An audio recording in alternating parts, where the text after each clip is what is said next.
नमस्कार प्यारे दोस्तों, मैं हूँ आपकी अपनी मित्र। स्वागत है ममता हिंदी कहानी में।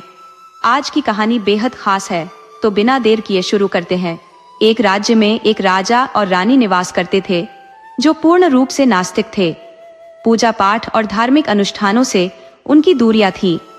राज्य जो उन्हें प्राप्त हुआ था, वह उनके पूर्वजों से विरासत में मिला था। राजा का हृदय इस विचार में रम गया था कि उनके पास समृद्धि का अथाह भंडार है, उन्हें किसी भी प्रकार की कमी नहीं है। इसलिए उन्हें लगा कि पूजा करने से कुछ नया मिलने वाला नहीं है, क्योंकि उनके पास तो पहले से ही सब कुछ उपलब्ध है। भगवान की आराधना में कोई लाभ दिखता नहीं था। रानी भी इसी विचारधारा में लिप्त थी। राजा के समान रानी भी किसी प्रकार की धार्मिक गतिविधियों से परे रहती थी और पूजा पाठ से मानो घबराती थी। ये दोनों पति पत्नी अपने विचारों में नास्तिकता को अपनाए हुए थे। उनके लिए धर्म कर्म जैसे शब्द निरर्थक थे। वे अपने राज्य को पूरी स्वतंत्रता और अपनी इच्छाओं के अनुरूप चलाते थे। राजा और रानी अपने मन की मर्जी के मालिक थे। जो उन्हें भाता था वही कार्य करते थे। राजा को धार्मिक कार्यों में कोई रुचि नहीं थी। उनके विवाह को वर्षों बीत चुके थे, जब सोमवार के दिन उनके घर एक पुत्री का जन्म हुआ, जिसे सोमवारी नाम दिया गया। सोमवारी का स्वभाव अत्यंत धार्मिक था। उसके जन्म के बाद उसकी मां के स्वभाव में थोड़ा बदलाव आया, लेकिन इसके बावजूद वह विशेष पूजा पाठ में रुचि नहीं रखती थी। समय के साथ सोमवारी बड़ी होने लगी और उसका झुकाव भगवान शिव की ओर हो गया। वह नियमित रूप से शिव मंदिर जाकर जल चढ़ाती, गाय को रोटी खिलाती और पक्षियों को दाना डालती थी। यह उसका प्रतिदिन का नियम था और इससे उसे गहरी तृप्ति का अनुभव होता था। राज्य की प्रजा सोमवारी से अत्यंत प्रसन्न रहती थी। वह सभी के साथ स्नेहपूर्ण व्यवहार करती थी। इसके विपरीत राजा अत्यंत घमंडी था और प्रजा उससे नाखुश रहती थी, लेकिन भय के कारण किसी में उसे कुछ कहने का साहस नहीं था। धीरे धीरे सोमवारी 1.5 वर्ष की हो गई।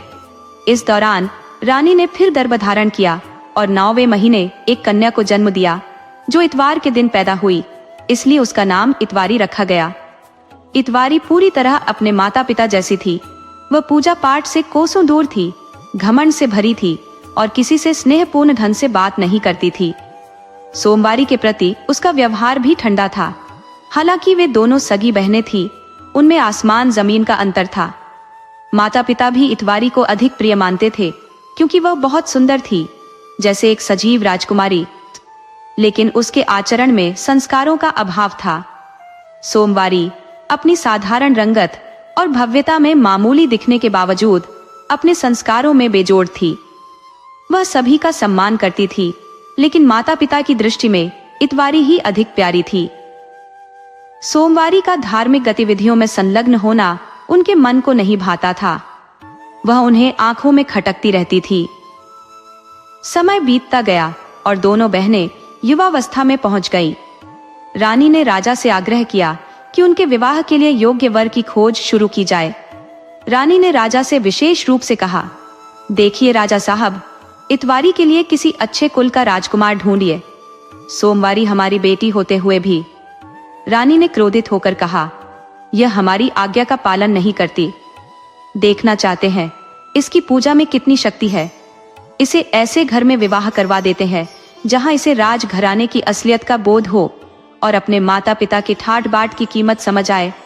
ये सदैव हमारी नाक कटवाने पर तुली है, गरीबों से घुल मिलकर रहती है, पूजा पाठ में लीन रहती है और राजकुमारी होकर भी उसमें राजसी गुणों का अभाव है। इसने हमारी प्रतिष्ठा धूल में मिला दी है। राजा को रानी की बात जंच गई। उसने तत्काल अपने नाई को बुलाया और आदेश दिया, जाओ, कोई साधारण घर का युवक ढूंढो जो इसके अनुकूल हो।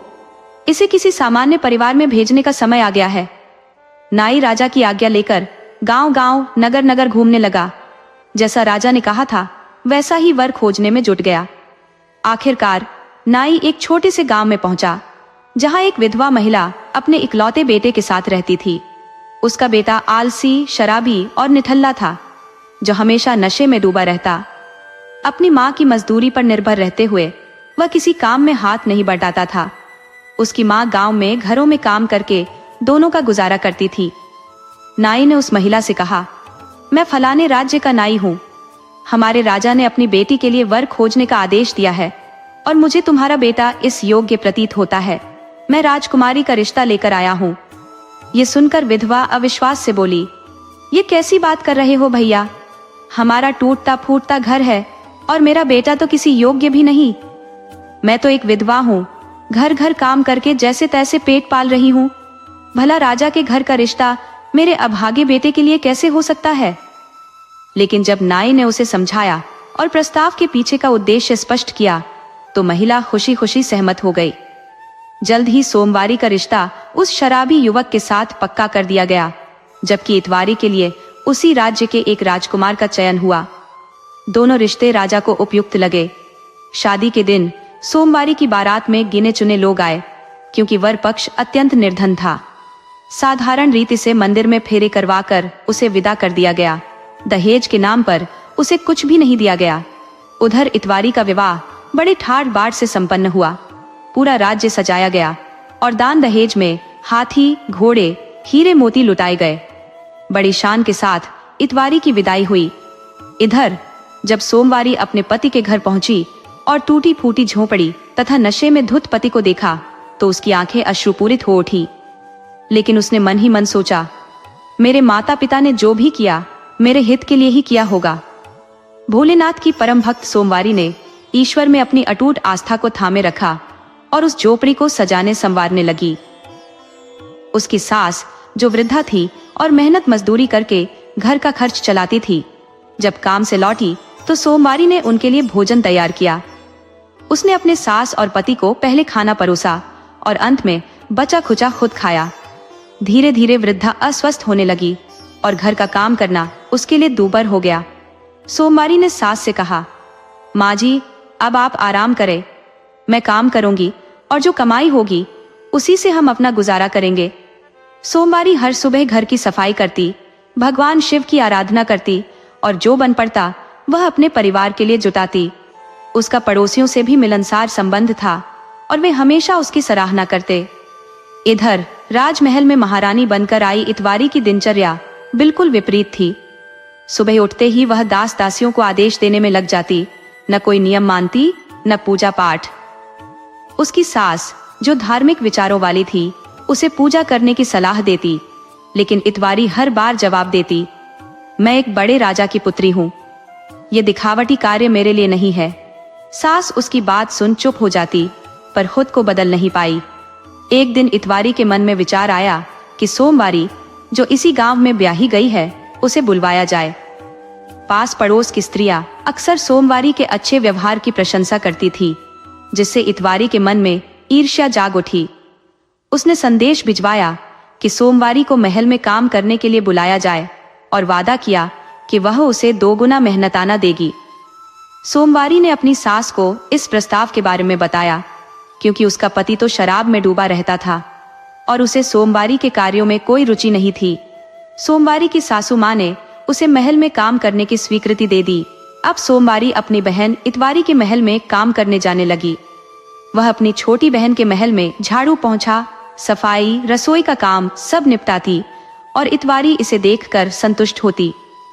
एक दिन जब सोमवारी काम से लौटी, उसका पति शराब के नशे में उसके साथ मारपीट करने लगा।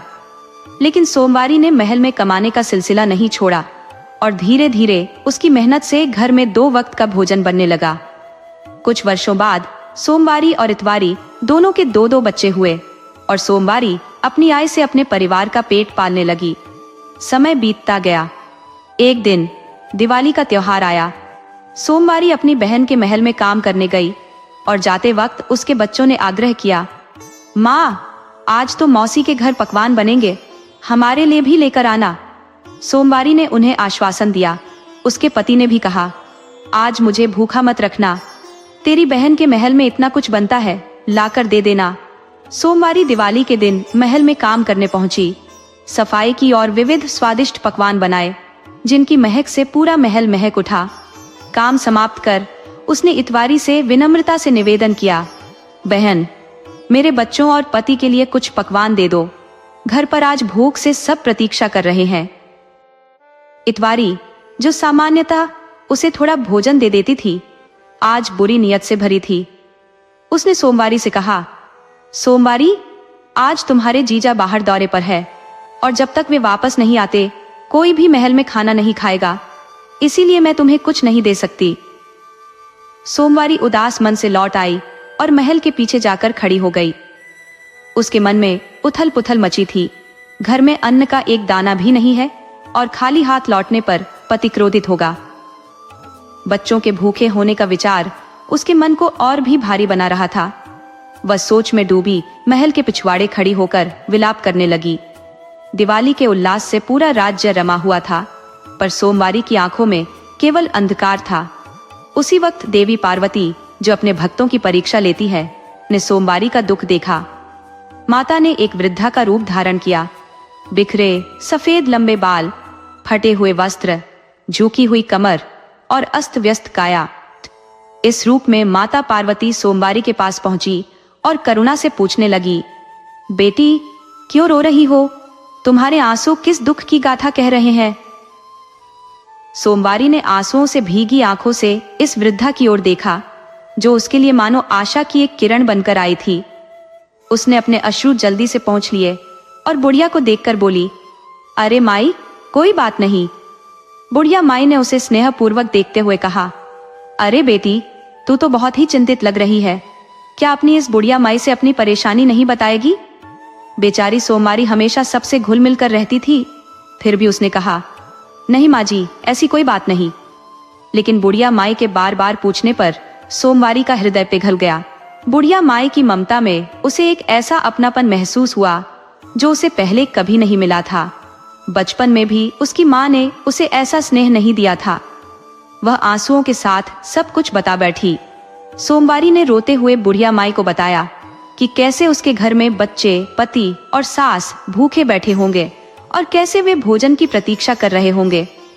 वह खुद को टूटती हुई महसूस कर रही थी कि उनके पास खाने के लिए कुछ भी नहीं है। वह किस मुंह से घर जाए?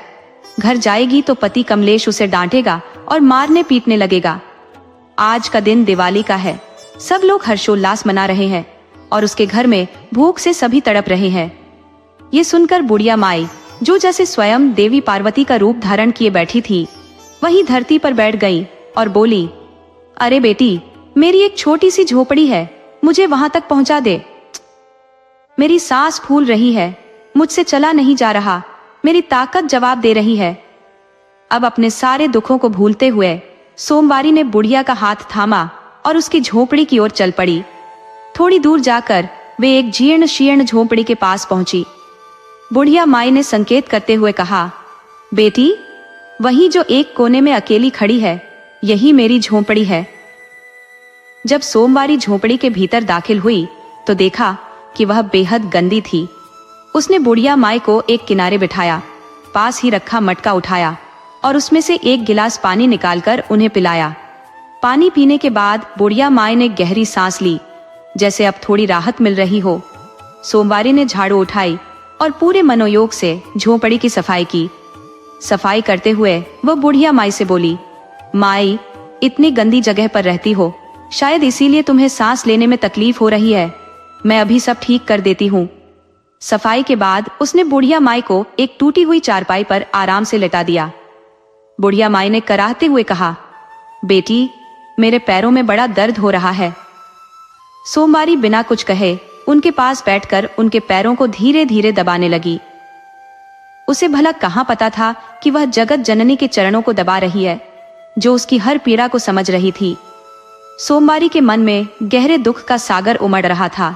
वह सोच रही थी, मेरे बच्चे भूखे होंगे, लोग दिवाली मना रहे हैं और हमारे घर में अन्न का एक दाना भी नहीं। कैसे जाऊं घर? पति क्रोध में क्या क्या करेगा, शायद मार पीट भी करेगा।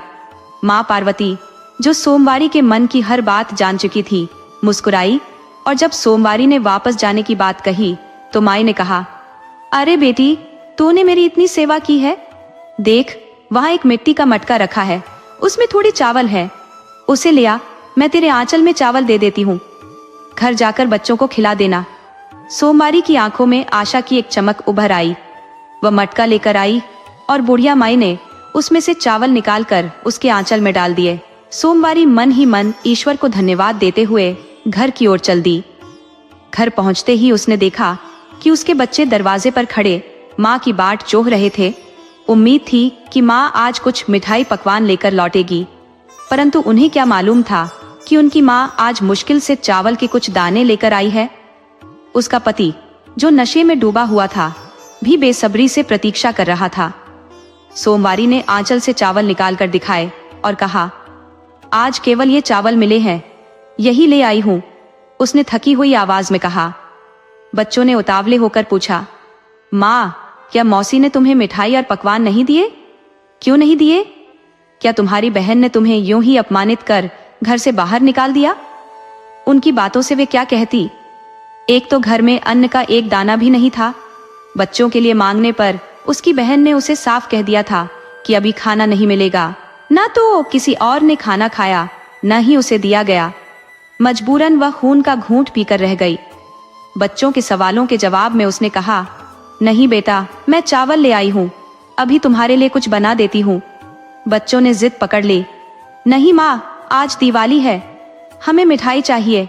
हम तो सुबह से तुम्हारी राह देख रहे थे कि माँ आज मौसी के घर से मिठाई लेकर आएगी, लेकिन तुम मिठाई क्यों नहीं लाई?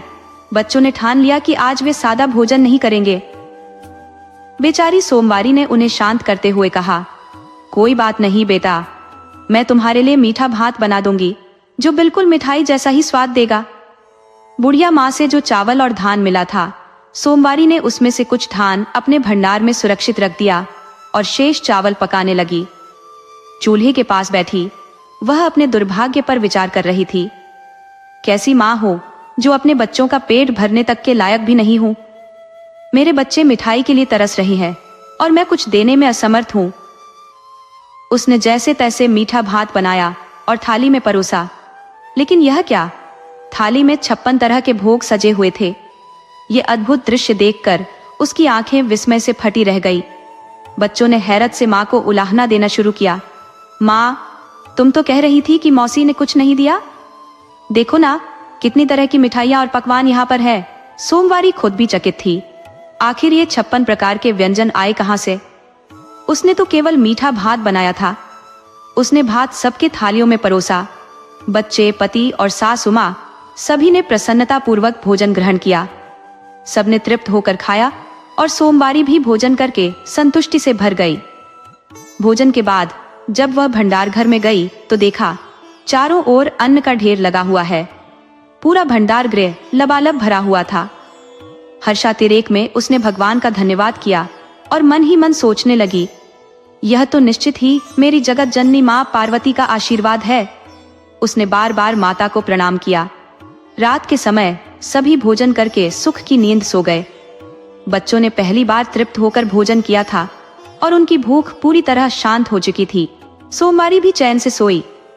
सुबह होते ही सोमवारी का पति, जो अक्सर नशे में धुत रहता था, अचानक चौंक कर उठा और बोला, सोमवारी, देखो हम कहाँ आ गए हैं। सोमवारी ने बाहर देखा तो टूटी फूटी झोपड़ी के स्थान पर एक भव्य महल खड़ा था। उनकी खुशी का ठिकाना न रहा। सोमवारी कहने लगी, स्वामी, यह तो भगवान भोलेनाथ और माँ पार्वती की कृपा है। उन्होंने मुझ पर दया की है। उसके घर में चारों ओर खुशियां फैल गईं। उधर इतवारी के घर में उसके पति पर विपत्तियां टूट पड़ी। पड़ोसी राज्य के राजा ने उसे पकड़ लिया और बंदी बना लिया, क्योंकि उसने भूखी सोमवारी को भोजन देने से इनकार कर दिया था। आखिर अन्नदान को महादान माना गया है और इस अपकार का परिणाम उसे भुगतना पड़ा। इतवारी ने सोमवारी को उसकी भूख के बावजूद भोजन नहीं दिया, जबकि उसके अपने बच्चे भी भूख से तड़प रहे थे। किसी भूखे को अन्न न देने पर भगवान भी रुष्ट हो सकते हैं। इसी बीच इतवारी के पति को बंदी बना लिया गया और उसका राजमहल धीरे धीरे विनाश की ओर बढ़ने लगा। उनकी स्थिति इतनी दयनीय हो गई कि उन्हें खाने के भी लाले पड़ने लगे। तब उसे पता चला कि उसकी बहन सोमवारी समृद्ध हो गई है, भंडारे चला रही है, भूखों को अन्न खिला रही है और दीनहीनों की सहायता कर रही है। इतवारी ने सोचा कि अब वह अपनी बहन से मदद मांगेगी और उसके पास जा पहुंची। हाथ जोड़कर उसने कहा, बहन, मेरा राज्य नष्ट हो चुका है। हमारे घर में खाने का संकट है और मेरे बच्चे भूख से तड़प रहे हैं। मैंने तेरे साथ बहुत दुर्व्यवहार किया, तुझे अपमानित किया, लेकिन अब मुझे क्षमा कर दे। मैं बचपन से तुमसे द्वेष करती आई हूँ और कभी सगी बहन का मान नहीं दिया। अब मुझे भी कोई उपाय बताओ जिससे मेरा भी राज्य और सौभाग्य पुनः प्राप्त हो सके। सोमवारी का हृदय बहन की यह हालत देखकर द्रवित हो उठा, क्योंकि वह दूसरों की सहायता में सदा तत्पर रहती थी। उसने इतवारी से कहा, तुम भोलेनाथ की सच्ची श्रद्धा से पूजा करो, एक लोटा जल भगवान को अर्पित करो, वे तुम्हारी सारी समस्याओं का समाधान करेंगे। इतवारी के मन में अब भी कपट था। उसने कहा, नहीं बहन, तुम मेरी बड़ी बहन हो, तुम ही बताओ तुमने यह सब कैसे किया। सोमवारी ने उसे अपने संघर्ष की कथा सुनाई। तुमने मुझे घर से निकाला और अपमान किया। उस समय एक बुढ़िया माँ ने मुझसे अपनी झोपड़ी तक छोड़ आने की विनती की। मैंने उसे उसकी झोपड़ी तक पहुंचाया और उसने मुझे कुछ धान दिए, जिनके आशीर्वाद से मेरे घर में समृद्धि का सैलाब आ गया। इतवारी ने यह बात अपनी सास को बताई, जो थोड़ी लोभी थी। सास ने कहा, हम भी सोमवारी की पूजा में शामिल होंगे, लेकिन उसके घर से कुछ भी लेकर नहीं आएंगे। जब सोमवारी ने पूजा की और भंडारा चलाया तो उसने इतवारी से कहा, बहन, अपने बच्चों के लिए कुछ भोजन ले जाओ। मगर इतवारी ने हठपूर्वक कहा, मुझे तुम्हारे घर का खाना नहीं चाहिए, और अपमानजनक बातें कहने लगी ताकि सोमवारी नाराज हो जाए। वह अपनी मर्यादा जानती थी, इसलिए कुछ न बोली और इतवारी अपनी सास के साथ महल के बाहर जाकर विलाप करने लगी। वे जोर जोर से रो रही थी। संयोगवश माता पार्वती उस दिन भी उस मार्ग से गुजर रही थी। उन्होंने एक बुढ़िया का वेश धारण किया, अत्यंत बीमार, फटे पुराने कपड़े पहने हुए और बेहद गंदे से दिखने का स्वांग रचा। इस रूप में वे दोनों सास बहू के समीप आईं और पूछने लगी, बेटी, तुम दोनों क्यों रो रही हो। इतवारी ने घमंड से जवाब दिया, अरे बुढ़िया, दूर हट, तुझ में बीमारी है, दूर रहकर बात कर। देख नहीं रही मैं इस राज्य की रानी हूँ। कहावत है कि रस्सी जल गई पर बल नहीं गया, और यह बात इतवारी पर पूरी तरह सटीक बैठ रही थी। उसका अभिमान अब भी कम न हुआ था। माता पार्वती ने थोड़ी दूरी बनाए रखी और बोलने लगी, बेटी, मेरे पैरों में बहुत दर्द है, मैं चल नहीं पाती, जरा मुझे मेरी झोपड़ी तक पहुंचा दो। इतवारी और उसकी सास ने अनमने ढंग से जवाब दिया, हाँ हाँ ठीक है, बता दे तेरी झोपड़ी कहाँ है, और बुढ़िया को पीछे पीछे चलने का निर्देश दिया, मानो उससे दूरी बनाए रखना चाहती हो, उसकी बीमारी से बचना चाहती हो। इस तरह वे मंदिर के पास बनी झोपड़ी तक पहुंची।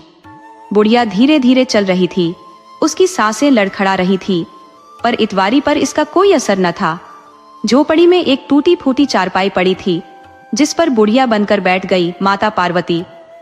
इतवारी से उन्होंने कहा, बेटी, मेरी झोपड़ी बहुत गंदी हो गई है, मुझे सांस लेने में कठिनाई हो रही है, बुढ़ापा बहुत आ गया है, क्या तुम थोड़ी सफाई कर दोगी। इतवारी ने तुनक कर कहा, माँ, क्या मैं तुझे नौकरानी लगती हूँ। मैं तो दिन भर नौकरों पर हुक्म चलाती हूँ और तुम मुझसे काम करवाना चाहती हो। बेचारी बुढ़िया तड़प कर चुप हो गई और चारपाई पर लेट गई। जब इतवारी ने देखा कि बुढ़िया सो रही है तो उसकी नजर पास रखे एक घड़े पर गई जिसमें चावल थे। उसने बिना पूछे ही उस घड़े से चावल अपने पल्लू में समेटे और अपनी सास के साथ वहां से चल दी।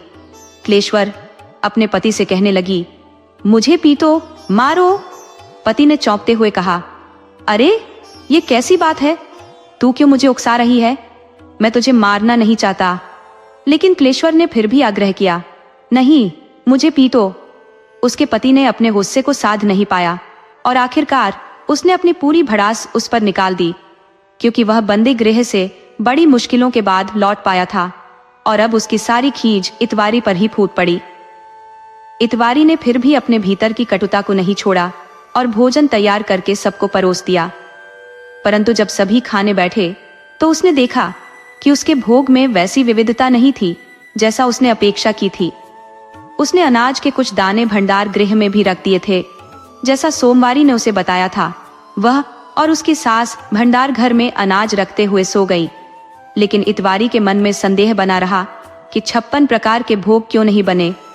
उसने सोचा, चलो भोग नहीं बना, लेकिन भंडार तो भर जाएंगे। सुबह उठते ही उसे उम्मीद थी कि शायद उनके दिन फिर जाएंगे, परंतु जैसे ही वह जागी उसने देखा कि उनके महल में आग लगी हुई थी। यह देखकर उसका पति स्तब्ध रह गया और घबराते हुए इतवारी के पास आया। उसने कहा, अरे इतवारी, तूने यह क्या कर डाला? देख तो सही, पूरे घर में आग लगी है। इस दृश्य से परेशान होकर वह दौड़ी दौड़ी अपनी बहन सोमवारी के पास गई। हाथ जोड़कर उसने प्रायश्चित भरे स्वर में कहा, बहन, मुझे क्षमा कर दो। मैंने तुम्हारे साथ छल और कपट किया है, तुम्हारे साथ बुरा व्यवहार किया। मुझसे बहुत बड़ी गलती हो गई है।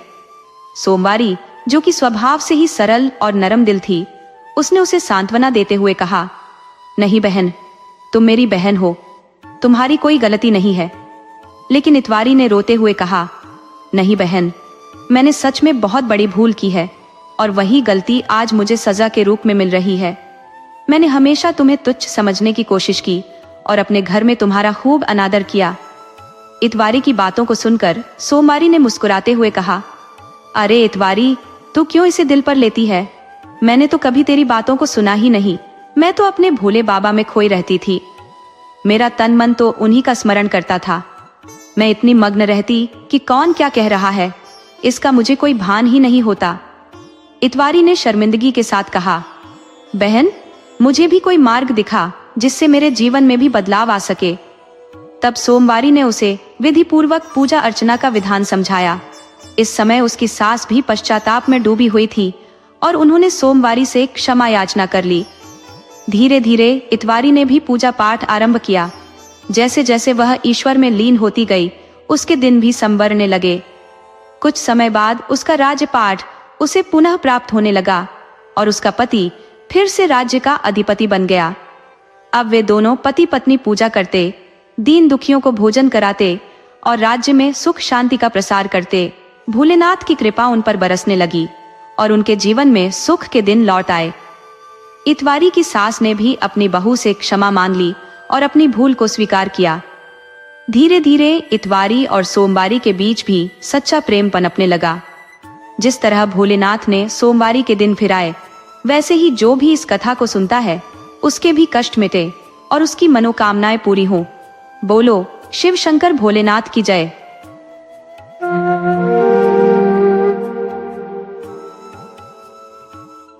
माधवपुर नामक गांव में एक किसान अपने परिवार के साथ निवास करता था। उसकी पत्नी का नाम निर्मला और पुत्री का नाम मीनू था। किसान अपनी पुत्री को अत्यधिक स्नेह करता था और निर्मला ने भी मीनू को बड़े लाड प्यार से पाला था। किसान के बचपन की यादें दर्दनाक थीं, क्योंकि उसके पिता शराब पीकर उसकी मां के साथ दुर्व्यवहार करते थे। कमाने का हुनर जैसे उसके पिता ने कभी सीखा ही नहीं था। उसकी मां बीड़ी के कारखाने में दिन रात मेहनत कर जैसे तैसे पैसे जुटाती थी, लेकिन उसके पिता उन पैसों को जबरदस्ती छीनकर शराब में उड़ा देते थे। इस वातावरण ने किसान को बहुत कम उम्र में जिम्मेदारी का पाठ सिखा दिया। शिक्षा पूरी न कर पाने के बावजूद उसने मेहनत करना सीख लिया था और मन में यह दृढ़ निश्चय कर लिया था कि उसके बच्चों का भविष्य उसकी तरह बर्बाद नहीं होगा। किसान अपने परिवार को सदैव खुश रखने की कोशिश करता, चाहे शादी ब्याह हो, चुनावी जीत की खुशी हो या किसी के घर नन्हा मेहमान आया हो। किसान हर खुशी के मौके पर अपनी उपस्थिति से रौनक बढ़ा देता था। दरअसल वह एक बैंड बाजा पार्टी में काम करता था। उनकी पार्टी में 5-6 सदस्य थे और उनमें से किसान का जोश सबसे अनोखा था। जब वह बाजा बजाना शुरू करता तो लोग उसकी ऊर्जा देखकर झूम उठते और थिरकने लगते। लोगों के नाचने और गाने के बीच किसान अपनी पूरी ताकत से बाजा बजाता, जब तक कि पसीना बहकर उसकी देह को तरबतर न कर दे। लेकिन कार्यक्रम खत्म होने के बाद पार्टी को मेहनताने के रूप में गिनती के चंद सिक्के ही मिलते। खुशी के मौकों पर अपनी मेहनत से 4 चांद लगाने वाले ये कलाकार अक्सर उचित पारिश्रमिक से वंचित रह जाते थे। लोग इन्हें खाने का प्रस्ताव ऐसे देते मानो उन पर कोई एहसान कर रहे हो। कभी कभी मोहल्ले में कार्यक्रम होता तो मीनू भी अपने बाबा के साथ वहां चली जाती। अपने पिता को इतनी ऊर्जा और उमंग के साथ बाजा बजाते देख मीनू के चेहरे पर खुशी के भाव छलक पड़ते। शाम को जब किसान घर लौटता तो वह चुपचाप अपने हाथों पर तेल मलने लगता।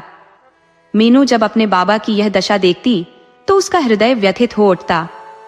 वह अपने नन्हे हाथों से उनके हाथ सहलाते हुए कहती, बाबा, क्या आपके हाथों में बहुत दर्द हो रहा है? मैं आपकी मालिश कर दूं? किसान हल्की मुस्कान के साथ उसे पास बिठाकर अपने हाथ आगे बढ़ा देता और कहता, तेरे छूने से तो सारा दर्द यूं ही गायब हो जाएगा। मीनू अपने बाबा के हाथों को दानों से लगाते हुए कहती, बाबा क्या आप ये काम छोड़ नहीं सकते?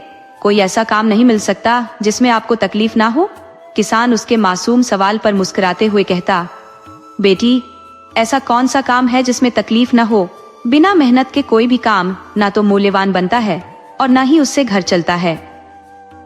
अंदर चूल्हे के पास बैठी निर्मला, जो पहले से ही तमतमाई हुई थी, गुस्से में गरजते हुए कहती, ऐसे काम नहीं करेंगे तो खाएंगे क्या? और इस लड़की की पढ़ाई का जो बेकार खर्च होता है वो कहाँ से आएगा? निर्मला कठोर स्वभाव की थी और बेटे की चाह रखती थी। वह अक्सर किसान से दूसरी संतान के बारे में सोचने के लिए कहती, लेकिन किसान जो अपने हालातों की वास्तविकता से भली भांति परिचित था, हमेशा इस बात को नजरअंदाज कर देता। वह जानता था कि उनकी गरीबी किसी भी नई संतान के भविष्य को अंधकार में बना सकती है। निर्मला अक्सर झगड़ा करती, कभी कभी तीखे ताने भी कस देती, लेकिन किसान न तो नाराज होता और न ही उसे पलटकर कुछ कहता। वह निर्मला को गुस्से में भी मूक प्रेम से देखता और कभी भी उस पर क्रोधित नहीं होता। मीनू पढ़ाई में बहुत तेज थी। वह पास के सरकारी स्कूल में चौथी कक्षा की छात्रा थी और तस्वीर बनाने का उसे गहरा शौक था। अपनी कला की किताब के पहले पन्ने पर उसने अपने माता पिता की तस्वीर बना रखी थी। हर सुबह वह अपनी किताब खोलकर उन तस्वीरों को प्रणाम करती और फिर पढ़ाई शुरू करती। स्कूल के अध्यापक उसकी इस आदत की खूब प्रशंसा करते।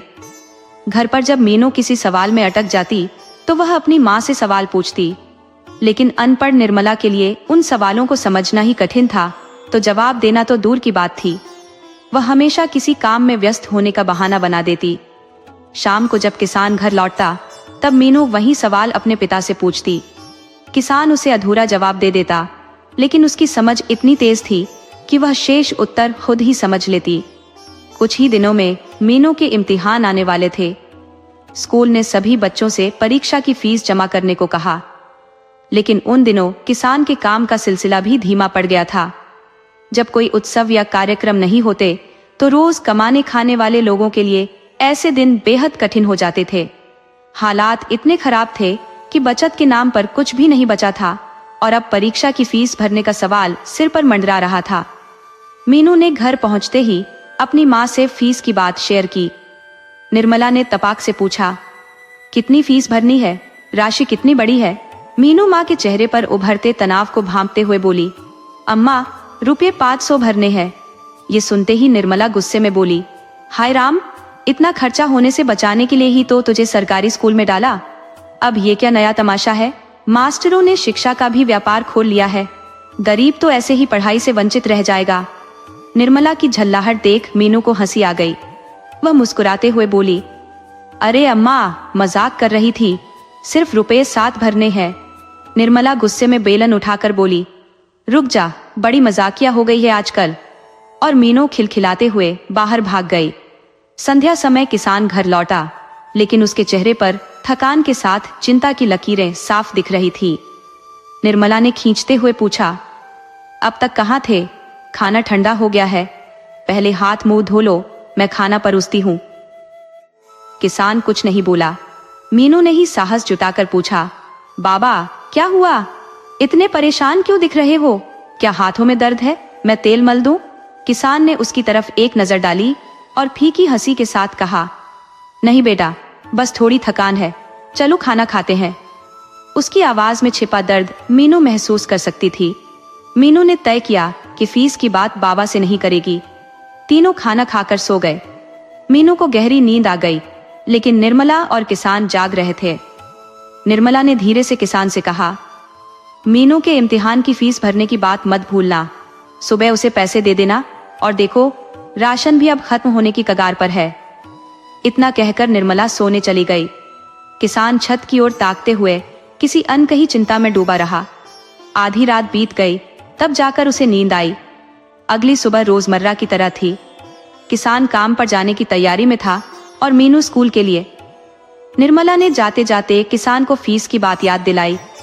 किसान ने मीनू से पूछा, बेटा फीस कब तक भरनी है? मीनू ने कहा, 4 दिनों में बाबा। किसान ने मुस्कुराते हुए आश्वासन दिया। 2 दिन में दे देंगे, चिंता मत करो। मीनू ने भी मीठी मुस्कान के साथ सिर हिला दिया। किसान अपने काम पर निकल गया और मीनू स्कूल चली गई। निर्मला घर के कामों में जुट गई। दूसरे दिन गांव में खबर फैली कि एक बड़े घराने के लड़के की सगाई का समारोह होने वाला है। ये बात किसान और उसके साथियों तक भी पहुंची। वे उल्लास से भरकर उस व्यक्ति के घर पहुंचे। उसकी आवभगत करते हुए उसे इस शुभ अवसर पर बैंड बाजे का न्योता दिया। व्यक्ति ने प्रसन्नता से सहमति जताते हुए उत्साहपूर्वक उन्हें बुलावा दिया और कुछ धनराशि अग्रिम रूप से सौंप दी। उसने यह भी आश्वासन दिया कि सगाई संपन्न होने के उपरांत और धन दिया जाएगा। इस बात से किसान और उसके साथी अत्यंत आनंदित हो गए। उन्होंने व्यक्ति को धन्यवाद देते हुए तैयारी शुरू कर दी। सगाई अगले दिन थी और किसान व उसके साथी उस भले व्यक्ति को खुश करने के लिए जोर शोर से तैयारियों में जुट गए। किसान को कुछ धनराशि प्राप्त हुई थी, जिससे उसने मीनू की स्कूल फीस के रुपए 7 पहले ही अलग कर दिए। शाम को घर लौटते हुए किसान ने राशन के कुछ सामान खरीदे। जब वह घर पहुंचा तो मीनू अपनी पढ़ाई में व्यस्त थी। किसान चुपचाप उसके पास गया और उसकी आंखों पर हाथ रख दिया। मीनू ने झट से पहचानते हुए कहा, बाबा आप ही है ना?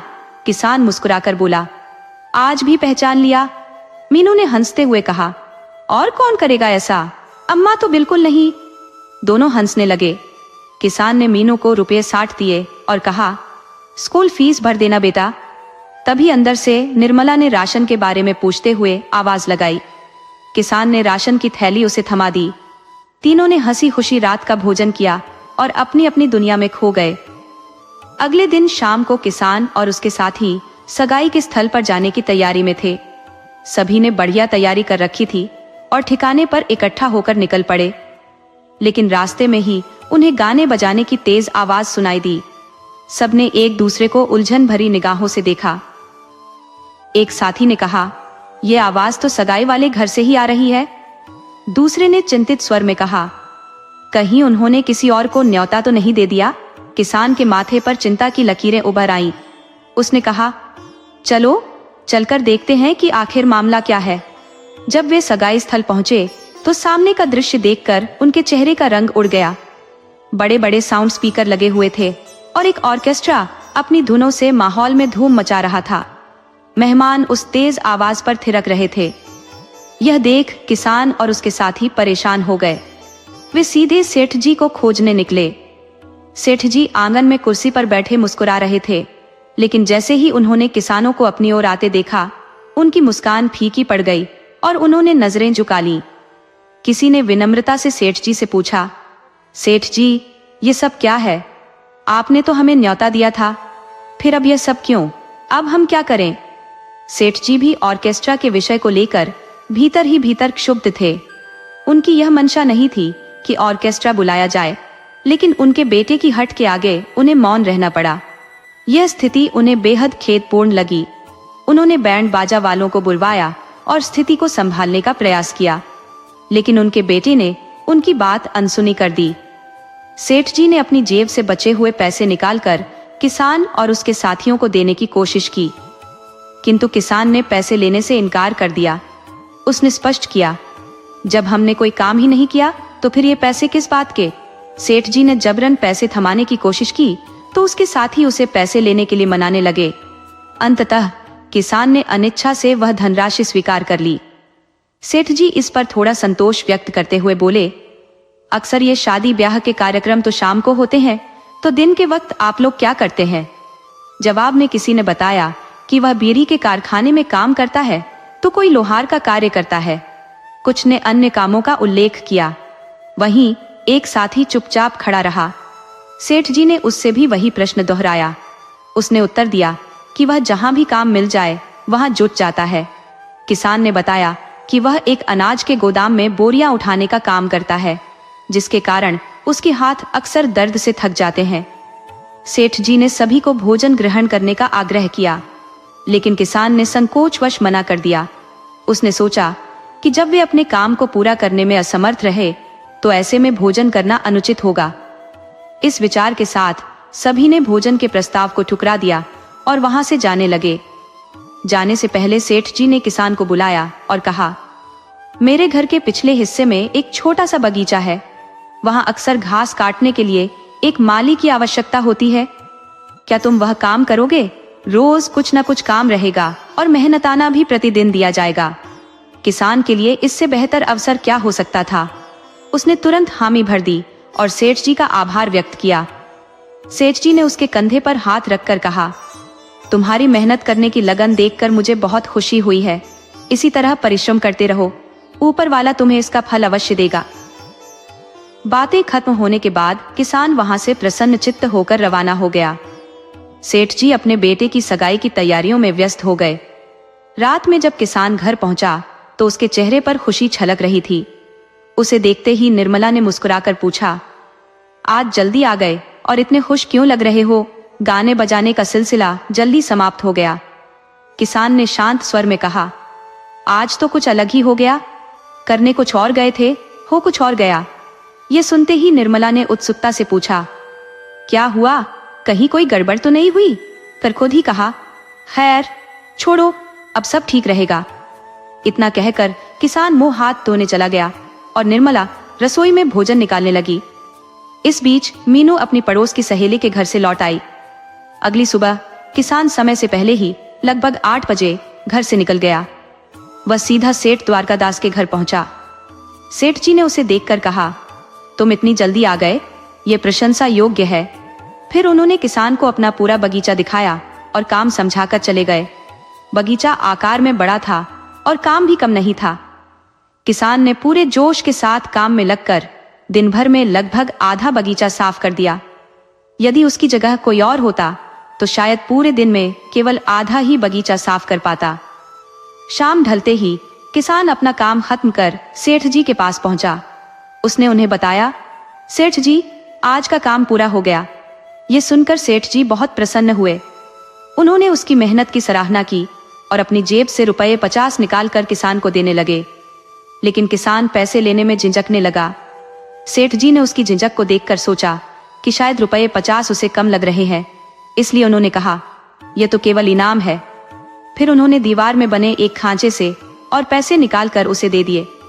अब किसान के हाथ में कुल रुपए 120 थे। ये उसके लिए बहुत बड़ी राशि थी, क्योंकि इतना मेहनताना उसे पहले कभी नहीं मिला था। किसान ने सेठ जी का आभार व्यक्त किया और पूछा, कल क्या काम करना है? सेठ जी मुस्कुराकर बोले, कल सुबह आओ, तब बताऊंगा। खुश मन से घर लौटते वक्त किसान ने रास्ते में राशन के साथ मीनू के लिए जलेबी और मुरमुरे भी खरीद लिए। मीनू को यह सब बेहद पसंद था। घर पहुंचकर उसने सारा सामान निर्मला को सौंप दिया और बचे हुए पैसे भी उसके हाथ में रख दिए। निर्मला खुश हो गई और मीनू तो अपनी पसंदीदा जलेबी और मुरमुरे देखकर खुशी से झूम उठी। किसान उन्हें खुश देखकर संतोष की सांस ले रहा था। अगले 3-4 महीने इसी तरह सुख शांति में बीत गए। फिर एक दिन मीनू स्कूल में खाने की छुट्टी के दौरान दोस्तों के साथ खेल रही थी। अचानक उसे चक्कर आने लगे और वह जमीन पर गिर पड़ी।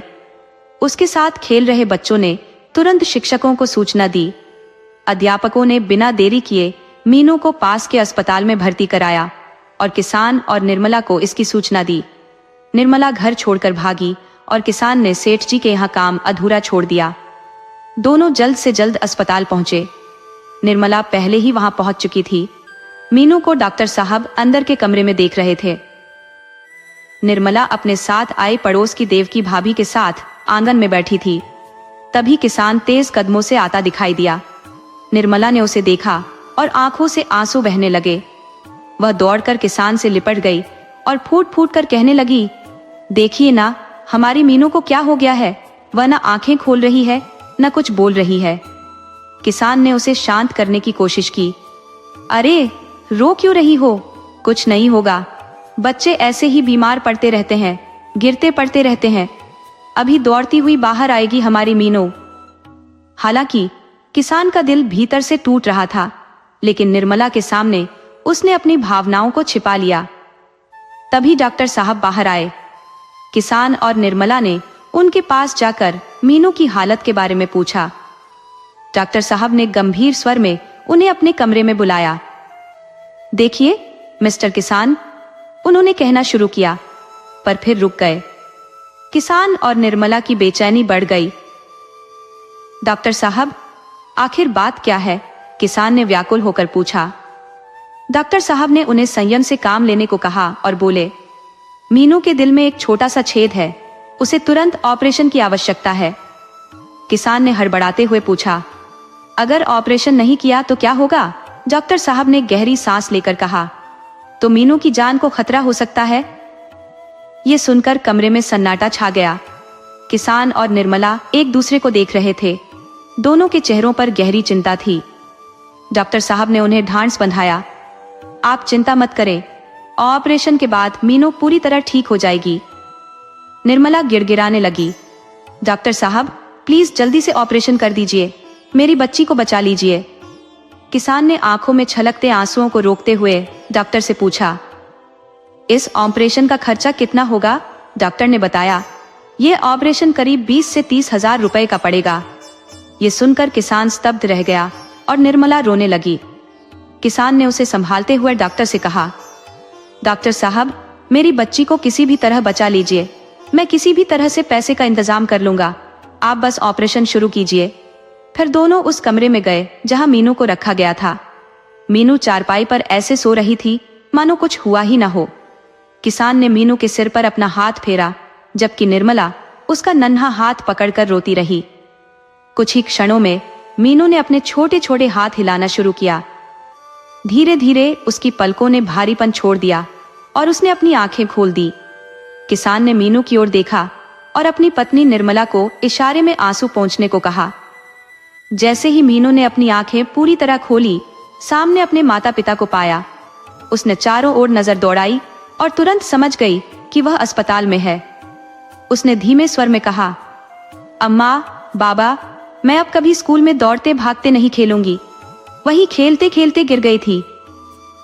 किसान ने अपने भीतर उमड़ रहे भावों को काबू करते हुए मीनू के सिर पर स्नेहपूर्वक हाथ फेरा और बोला, कुछ नहीं हुआ बेटा, थोड़े ही दिनों में तुम फिर से पहले जैसी बन जाओगी, फिर खेल कूद भी कर सकोगी।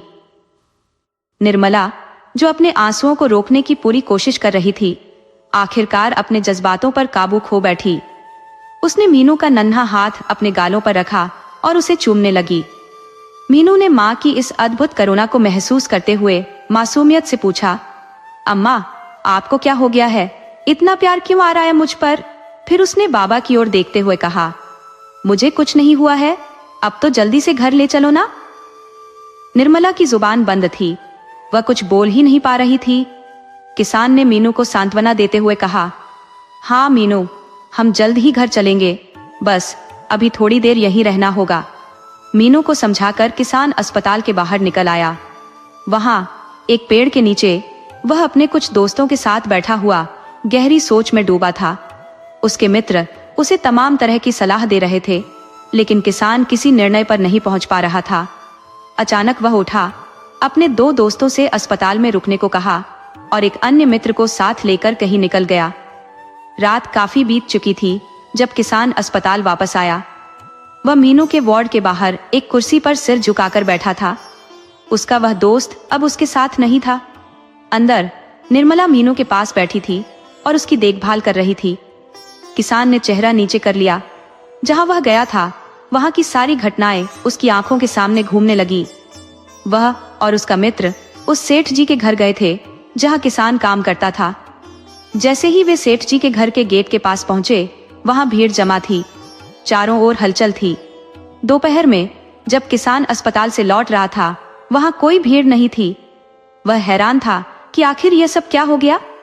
धीरे धीरे कदम बढ़ाते हुए वह भीड़ के बीच पहुंच गया। सामने सफेद वस्त्र पहने कुछ लोग हाथ जोड़े खड़े थे। आगे बढ़ते ही जो दृश्य उसने देखा, उसने उसकी आंखों के सामने अंधकार फैला दिया। आंगन के मध्य एक सफेद कपड़े में लिपटा शव शांतिपूर्वक रखा हुआ था। ये शव किसान के सेठ जी का था। इस दृश्य ने किसान के हृदय में शोक और निराशा की गहरी लहर पैदा कर दी। वही सेठ जी जिनसे वह अपनी बेटी मीनू के इलाज के लिए सहायता की आशा कर रहा था। किसान एक कोने में बैठा सोचने लगा। अभी दोपहर में तो सेठ जी स्वस्थ और प्रसन्न दिख रहे थे।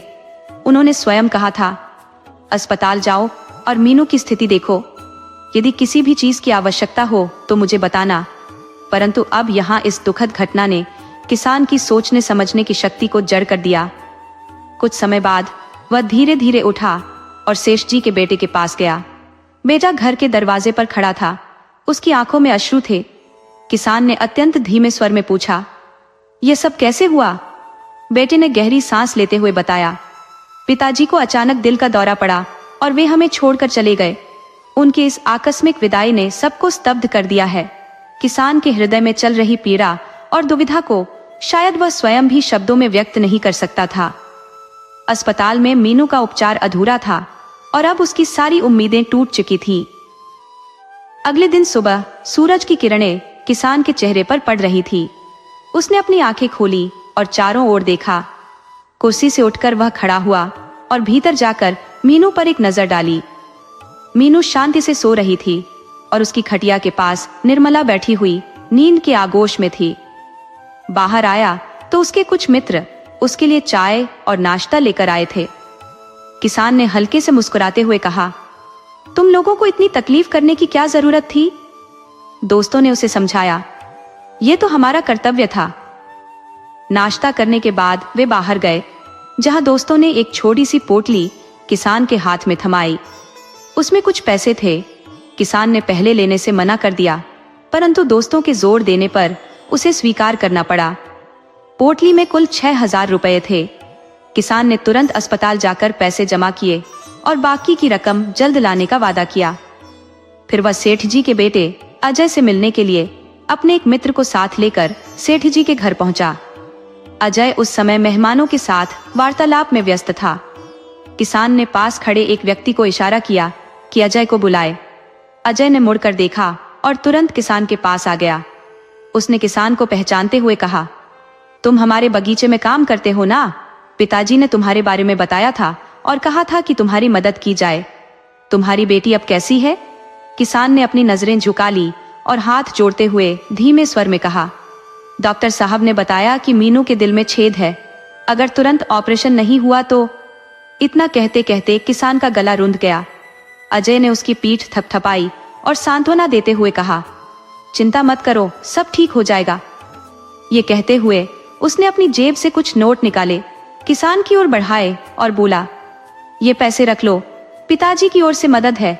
मैं 2-3 दिन में शहर जा रहा हूँ, मीनू का ख्याल रखना। इतना कहकर अजय फिर से मेहमानों के पास लौट गया। अस्पताल की ओर लौटते हुए किसान ने दिए हुए पैसे गिने। वे पूरे 10,000 रुपए थे। अजय की उदारता ने किसान का दिल भर दिया। उसने उसे दिल से दुआएं दी। उसके एक दोस्त ने कहा, दुनिया में आज भी नेक इंसान बचे हुए हैं। 4-5 दिन की कड़ी मशक्कत के बाद किसान ने 20,000 रुपए का इंतजाम कर लिया। उसने डॉक्टर से गुहार लगाई कि ऑपरेशन कर दें। डॉक्टर ने स्पष्ट कहा, ऑपरेशन का खर्च 25 से 30,000 के बीच आएगा। कुछ विशेषज्ञों को बाहर से बुलाना होगा और दवाइयों का खर्च भी अधिक है। पूरी राशि जमा होने से पहले ऑपरेशन संभव नहीं है। डॉक्टर ने सुझाव दिया कि फिलहाल मीनू को घर ले जाया जाए। उन्होंने कुछ दवाइयां लिखकर दी और उन्हें नियमित रूप से देने की हिदायत दी। डॉक्टर ने आश्वस्त किया कि जैसे ही बाकी पैसे आ जाएंगे, ऑपरेशन तुरंत किया जाएगा। किसान और उसके दोस्तों ने डॉक्टर से बहुत मिन्नतें की, लेकिन डॉक्टर टस से मस नहीं हुआ। हारकर दोस्तों ने किसान को समझाया कि फिलहाल मीनू को घर ले चलते हैं। उन्होंने उसे दिलासा दिया कि किसी भी तरह पैसे का इंतजाम हो जाएगा। दोस्तों की बातों से भावुक होकर किसान ने अपने आंसू पोंछे और मीनू के वार्ड में चला गया। निर्मला मीनू के पास बैठी थी। किसान ने उससे कहा, सारा सामान समेट लो, मीनू हम घर चल रहे हैं। ये सुनकर निर्मला घबरा गई और बोली, ऐसे अचानक घर क्यों? मीनू का तो अभी इलाज भी पूरा नहीं हुआ। किसान ने उसे दिलासा दिया, घर चलकर सब समझा दूंगा। मीनू तो घर लौटने के लिए पहले से ही उत्साहित थी। वह तुरंत तैयार हो गई। हालांकि निर्मला को समझाना मुश्किल था। डॉक्टर से बात करने के बाद किसान ने दवाइयां ली और मीनू को लेकर घर के लिए निकल पड़ा। उस रात जब मीनू ने करवट ली तो उसकी बेचैनी साफ झलक रही थी। उसने मासूमियत से कहा, अम्मा, बाबा, अब मैं स्कूल में कभी दौड़ भाग नहीं करूंगी। पिछली बार भी खेलते खेलते गिर गई थी। किसान ने मीनू के सिर पर हाथ फेरते हुए कहा, कुछ नहीं होगा बेटी, थोड़े दिनों में तुम फिर से पहले की तरह खेल कूद कर सकोगी। ये सुनकर निर्मला अपने आंसू रोक नहीं पाई। उसने मीनू का हाथ अपने गालों से लगाया और उसे चूमते हुए फूट फूट कर रो पड़ी। आज अम्मा को क्या हो गया? मीनू ने पूछा। बाबा, बड़ा प्यार आ रहा है मुझ पर, किसान ने मीनू को सांत्वना देते हुए कहा। अरे मीनू, कुछ नहीं हुआ है, जल्दी ही घर चलेंगे, मीनू ने अपने माता पिता को देखकर उत्साह में कहा। पर निर्मला बिल्कुल शांत थी, उसके मुंह से एक भी शब्द नहीं निकल रहा था। किसान ने फिर से मीनू को भरोसा दिलाया और कहने लगा, मैं अभी आता हूँ। अस्पताल के बाहर एक पेड़ के नीचे किसान अपने दोस्तों के साथ बैठा हुआ था। उसकी आंखों में गहरी चिंता तैर रही थी। दोस्तों ने उसे कई तरह की सलाहें दी, पर किसान को कोई भी उपाय सूझ नहीं रहा था। अचानक वह अपनी जगह से उठा। उसने अपने कुछ दोस्तों को अस्पताल में ही रुकने को कहा और एक दोस्त को साथ लेकर कहीं चला गया। देर रात किसान वापस अस्पताल लौटा। उसने थकी हुई आंखों के साथ खुद को मीनू के वार्ड के बाहर एक कुर्सी पर बैठा पाया। उसका चेहरा झुका हुआ था, मानो किसी गहरी सोच में खो गया हो। उसका वह साथी जो उसके साथ गया था, अब उसके साथ नहीं था। निर्मला मीनू के पास सो रही थी। जहां किसान गया था, वहां का दृश्य बार बार उसकी आंखों के सामने घूमने लगा। किसान और उसका दोस्त उस सेठ जी के घर पहुंचे थे, जहां किसान काम करता था। जैसे ही वे वहां पहुंचे, उन्होंने देखा कि वहां भीड़ इकट्ठा थी। माहौल में एक अजीब सी खामोशी थी। किसान धीरे धीरे गेट की ओर बढ़ा। आंगन के बीचों बीच सफेद कपड़े में लिपटा एक शव रखा हुआ था। यह दृश्य देखकर किसान के होश उड़ गए। वह शव सेठ जी का था। किसान को यह देख गहरा आघात लगा। वही सेठ जी जिनसे किसान को उम्मीद थी कि वे मीनू के इलाज के लिए उसकी मदद करेंगे, अब इस दुनिया में नहीं थे। किसान थोड़ा ठहर कर सेठ जी के बेटे के पास गया। वह दरवाजे के पास खड़ा था। उसकी आंखें आंसुओं से भरी हुई थी। किसान ने लड़खड़ाती आवाज में पूछा, यह सब कैसे हुआ? सेठ जी के बेटे ने भारी मन से जवाब दिया, पापा को अचानक दिल का दौरा पड़ा और हम उन्हें बचा नहीं सके। ये सब बहुत जल्दी हो गया। किसान ने एक गहरी सांस ली। उसके दिल और दिमाग पर दुख और असमंजस का बोझ था। उसकी उम्मीद का सबसे बड़ा सहारा अचानक टूट गया था। थोड़ी देर वहां रुकने के बाद किसान ने धीरे धीरे कदम बढ़ाए और अस्पताल लौट आया। उस रात कुर्सी पर बैठे बैठे उसकी आंखें नम थी। जब आंख खुली तो किसान के चेहरे पर सूरज की सुनहरी किरणें झिलमिला रही थी। उसने इधर उधर नजर दौड़ाई और कुर्सी से उठकर खड़ा हो गया। भीतर जाकर उसने मीनू पर एक नजर डाली। मीनू गहरी नींद में थी और खड़िया के पास बैठी निर्मला भी झपकी ले रही थी। किसान जब बाहर आया तो उसके कुछ दोस्त उसके लिए चाय और नाश्ता लेकर खड़े थे।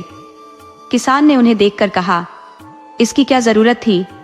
लेकिन दोस्तों ने मुस्कुराते हुए कहा, यह तो हमारा फर्ज है। किसान ने चाय और नाश्ता निर्मला और मीनू के पास भिजवाया और दोस्तों के साथ बाहर आ गया। उनमें से एक ने एक छोटी पोटली निकाली और किसान के हाथ में रख दी। उसमें कुछ रुपए थे। पहले तो किसान ने इसे लेने से मना किया, लेकिन दोस्तों के जोर देने पर उसे स्वीकार करना पड़ा। पोटली में कुल 6,000 रुपए थे।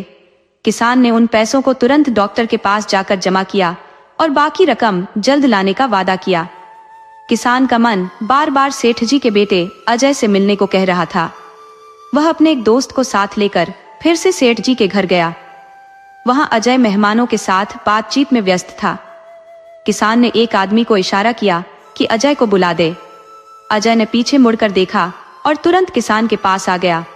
अजय ने पूछा, तुम हमारे बगीचे में काम करते हो ना? पिताजी ने तुम्हारे बारे में बात की थी। तुम्हारी बेटी कैसी है? किसान ने नजरें झुका ली और हाथ जोड़कर धीरे से कहा, डॉक्टर ने बताया कि उसके दिल में छेद है, तुरंत ऑपरेशन करना पड़ेगा वरना। उसकी आवाज टूट गई। अजय ने उसकी बात को समझा और उसे दिलासा देते हुए कहा, चिंता मत करो, सब ठीक हो जाएगा। उसने अपनी जेब से पैसे निकाले और किसान के हाथ में थमा दिए। उसने कहा, ये कुछ पैसे रख लो, पिताजी की तरफ से मैं 2-3 दिन में शहर जाऊंगा, अपनी बेटी का ध्यान रखना। इतना कहकर अजय वापस अपने मेहमानों के पास चला गया। किसान ने चलते हुए रुपये गिने। वे पूरे 10,000 थे। उसे अजय पर गर्व हुआ। उसने उसे दिल से दुआएं दी। साथ आए दोस्त ने कहा, इस दुनिया में अभी भी भले लोग बाकी हैं। किसान ने 4-5 दिन में करीब 20,000 रुपए इकट्ठा कर लिए। उसने डॉक्टर से मीनू के ऑपरेशन के लिए अनुरोध किया, लेकिन डॉक्टर ने उसे समझाया, ऑपरेशन का कुल खर्चा 25 से 30,000 तक आएगा। कुछ डॉक्टर बाहर से बुलाने पड़ेंगे और दवाइयों का खर्च भी ज्यादा है। जब तक पूरे पैसे जमा नहीं होंगे ऑपरेशन संभव नहीं। ये सुनकर किसान का चेहरा चिंता से भर गया, लेकिन उसने उम्मीद का दामन नहीं छोड़ा। डॉक्टर ने सुझाव दिया कि मीनू को फिलहाल घर ले जाया जाए। उन्होंने कुछ दवाइयां लिख दी और कहा कि उन्हें नियमित रूप से देना होगा। उन्होंने यह भी स्पष्ट किया कि ऑपरेशन तभी होगा जब पूरा धन एकत्र हो जाए। मीनू की देखभाल में कोई कमी न हो, यह हिदायत देकर डॉक्टर ने अपनी बात समाप्त की। किसान और उसके दोस्तों ने डॉक्टर से बार बार विनती की, लेकिन वह अपनी बात पर अड़िग रहे। अंततः दोस्तों ने किसान को समझाते हुए कहा कि मीनू को घर ले जाना ही बेहतर है। उनके सहानुभूतिपूर्ण शब्दों ने किसान को भावुक कर दिया। उसने अपने आंसू पोंछे और मीनू के वार्ड की ओर चल दिया। वार्ड में निर्मला मीनू के पास बैठी थी। किसान ने कहा कि सामान समेट ले और मीनू को घर ले जाने की तैयारी करें। मीनू, जो खटिया पर बैठी थी, घर जाने की बात सुनकर खुशी से फौरन तैयार हो गई, लेकिन निर्मला हिचकिचा रही थी। वह बार बार पूछती रही कि अचानक ऐसा क्यों हो रहा है। किसान ने उसे आश्वासन दिया कि घर जाकर सब कुछ बताएगा। डॉक्टर से आवश्यक दवाइयां लेकर किसान ने मीनू और निर्मला को साथ लिया और घर की ओर चल दिया। वह रात बेचैनी और चिंताओं में बीत गई।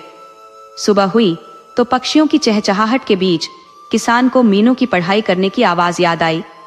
उसने मीनू को गहरी नींद में देखा और मन ही मन उसकी मासूमियत को निहारा। रसोई में निर्मला व्यस्त थी। किसान ने दातुन किया और इलाज के लिए बाकी रकम जुटाने के उपाय सोचने लगा। निर्मला ने उसे चाय देते हुए पैसों का जिक्र किया, लेकिन किसान के पास कोई ठोस जवाब नहीं था। उसने बस तसल्ली दी कि कहीं न कहीं से इंतजाम हो जाएगा। पूरा दिन किसान जान पहचान वालों के दरवाजे खटखटाता रहा, लेकिन हर तरफ से निराशा हाथ लगी। शाम को जब घर लौटा तो मीनू खटिया पर सो रही थी और निर्मला चावल बीन रही थी। किसान आंगन में दोस्तों के साथ बैठा हुआ था। चर्चा चल रही थी कि शेष रकम का प्रबंध कैसे किया जाए। किसान की गरीबी और सीमित साधनों ने उसे असहाय बना दिया था।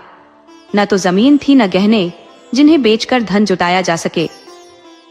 उसके दोस्तों ने अपनी ओर से प्रयास किया और 4,000 रुपए का इंतजाम कर लाए। किसान को थोड़ी राहत महसूस हुई। उसने आभार व्यक्त किया, लेकिन दोस्तों ने उसे यह कहकर रोक दिया, यह तो हमारा कर्तव्य है। मीनू हमारी भी बेटी जैसी है। अब तक 20,000 रुपए जमा हो चुके थे। केवल 5,000 रुपए की कमी बाकी थी। किसान फिर सेठ जी के घर की ओर बढ़ा। उसे विश्वास था कि उनके बेटे अजय से अगर मदद मांगी जाए तो वह इनकार नहीं करेगा। लेकिन जब वह वहां पहुंचा तो पता चला कि अजय शहर जा चुका है। निराश किसान अपनी किस्मत को कोसता हुआ खाली हाथ लौट आया। 3 दिन बीत चुके थे, लेकिन अभी भी 5,000 रुपए की व्यवस्था नहीं हो सकी थी। मीनू की हालत दिन ब दिन बिगड़ती जा रही थी। किसान और निर्मला उसे फिर से अस्पताल लेकर गए। डॉक्टर ने इस बार ऑपरेशन तुरंत करवाने की सलाह दी, लेकिन धन के अभाव में फिर केवल दवाइयां देकर घर जाने को कह दिया। अगले दिन मीनू को सांस लेने में दिक्कत होने लगी। किसान और निर्मला उसके पास बैठे भगवान से प्रार्थना करने लगे कि उनकी मीनू को बचा लें। एक शाम जब सूरज अपनी किरणों को ओट में छुपा चुका था, घर के माहौल में गहरी उदासी छाई हुई थी। निर्मला एक दीवार से टिककर बैठी थी। उसकी आंखें लाल और सूजी हुई थी, बाल बिखरे हुए थे और चेहरा गहरी पीड़ा से भरा था। उसके पास कुछ लोग चुपचाप बैठे थे। ठीक उसके पीछे दीवार पर मीनू की सुंदर तस्वीर टंगी थी, जिस पर फूलों की माला छड़ी हुई थी। वह तस्वीर इतनी जीवंत लग रही थी मानो मीनू अभी बोल पड़ेगी, लेकिन अब वह तस्वीर केवल एक स्मृति बनकर रह गई थी। आज मीनू का चौथा दिन था। कुछ लोग उसकी रस्मों की तैयारी में लगे थे, लेकिन किसान कहीं नजर नहीं आ रहा था। शायद वह कुछ सामान लेने गया होगा। किसान गले में एक बाजा लटकाए हुए हर घर के दरवाजे पर जाता।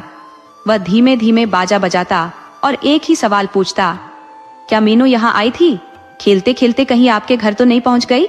हर घर के लोग हैरानी से उसे देखते और केवल सिर हिलाकर ना में जवाब देते। किसान निराश होकर अगला दरवाजा खटखटाने निकल पड़ता। वह बड़बड़ा रहा था, मीनू आजकल बहुत परेशान करने लगी है, एक जगह टिकती ही नहीं। वह हर दरवाजे पर यही सवाल दोहराता, बाजा बजाता और अपनी मासूम बेटी को पुकारता। उसकी आवाज में दर्द और असहायता साफ झलक रही थी। मैं चंद पैसों के कारण अपनी मासूम बेटी को नहीं बचा सका। किसान की यह बात उसके मन से निकलकर हर जगह गूंज रही थी। दुनिया भर की तो बात छोड़ो, हमारे हिंदुस्तान में ही न जाने कितनी जाने सिर्फ पैसों के अभाव में चली जाती है। हमें जरूरत है इंसानियत दिखाने की, एक दूसरे की मदद करने की, ताकि फिर कोई मासूम बच्ची अपनी जान न गंवाए। दोस्तों, अगर आपको यह कहानी पसंद आई हो तो कृपया हमारे चैनल को सब्सक्राइब करें, वीडियो को लाइक करें और शेयर करें। अंत तक इस वीडियो को देखने के लिए आपका बहुत बहुत धन्यवाद।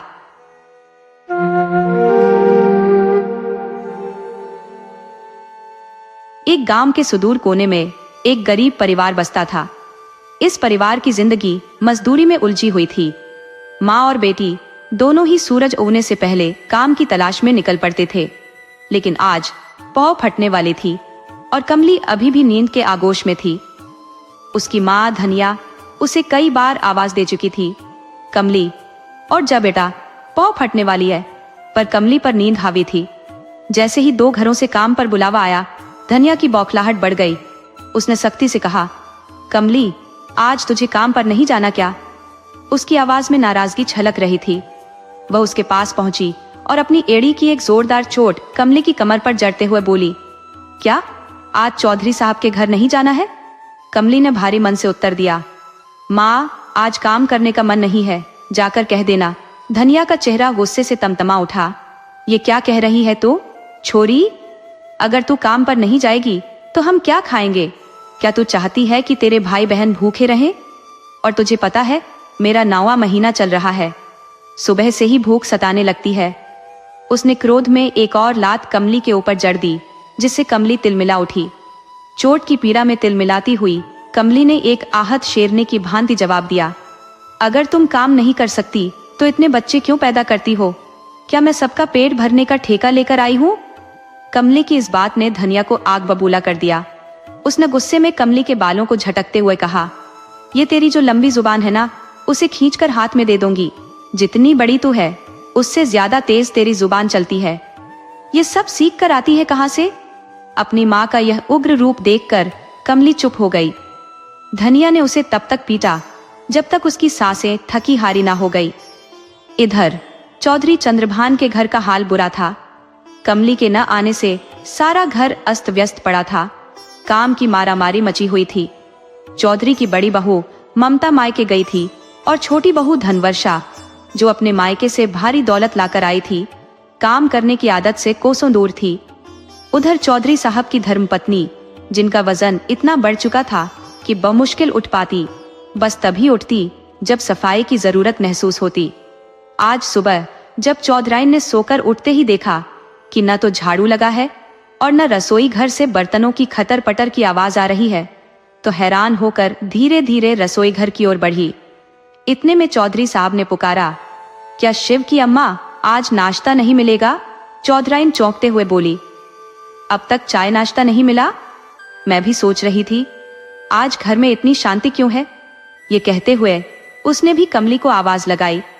तभी उनका बेटा शिव आकर बोला, माँ आज कमली नहीं आई है और धनवर्षा महारानी अभी तक सो रही है, इसीलिए आज आपको ही चाय बनानी पड़ेगी।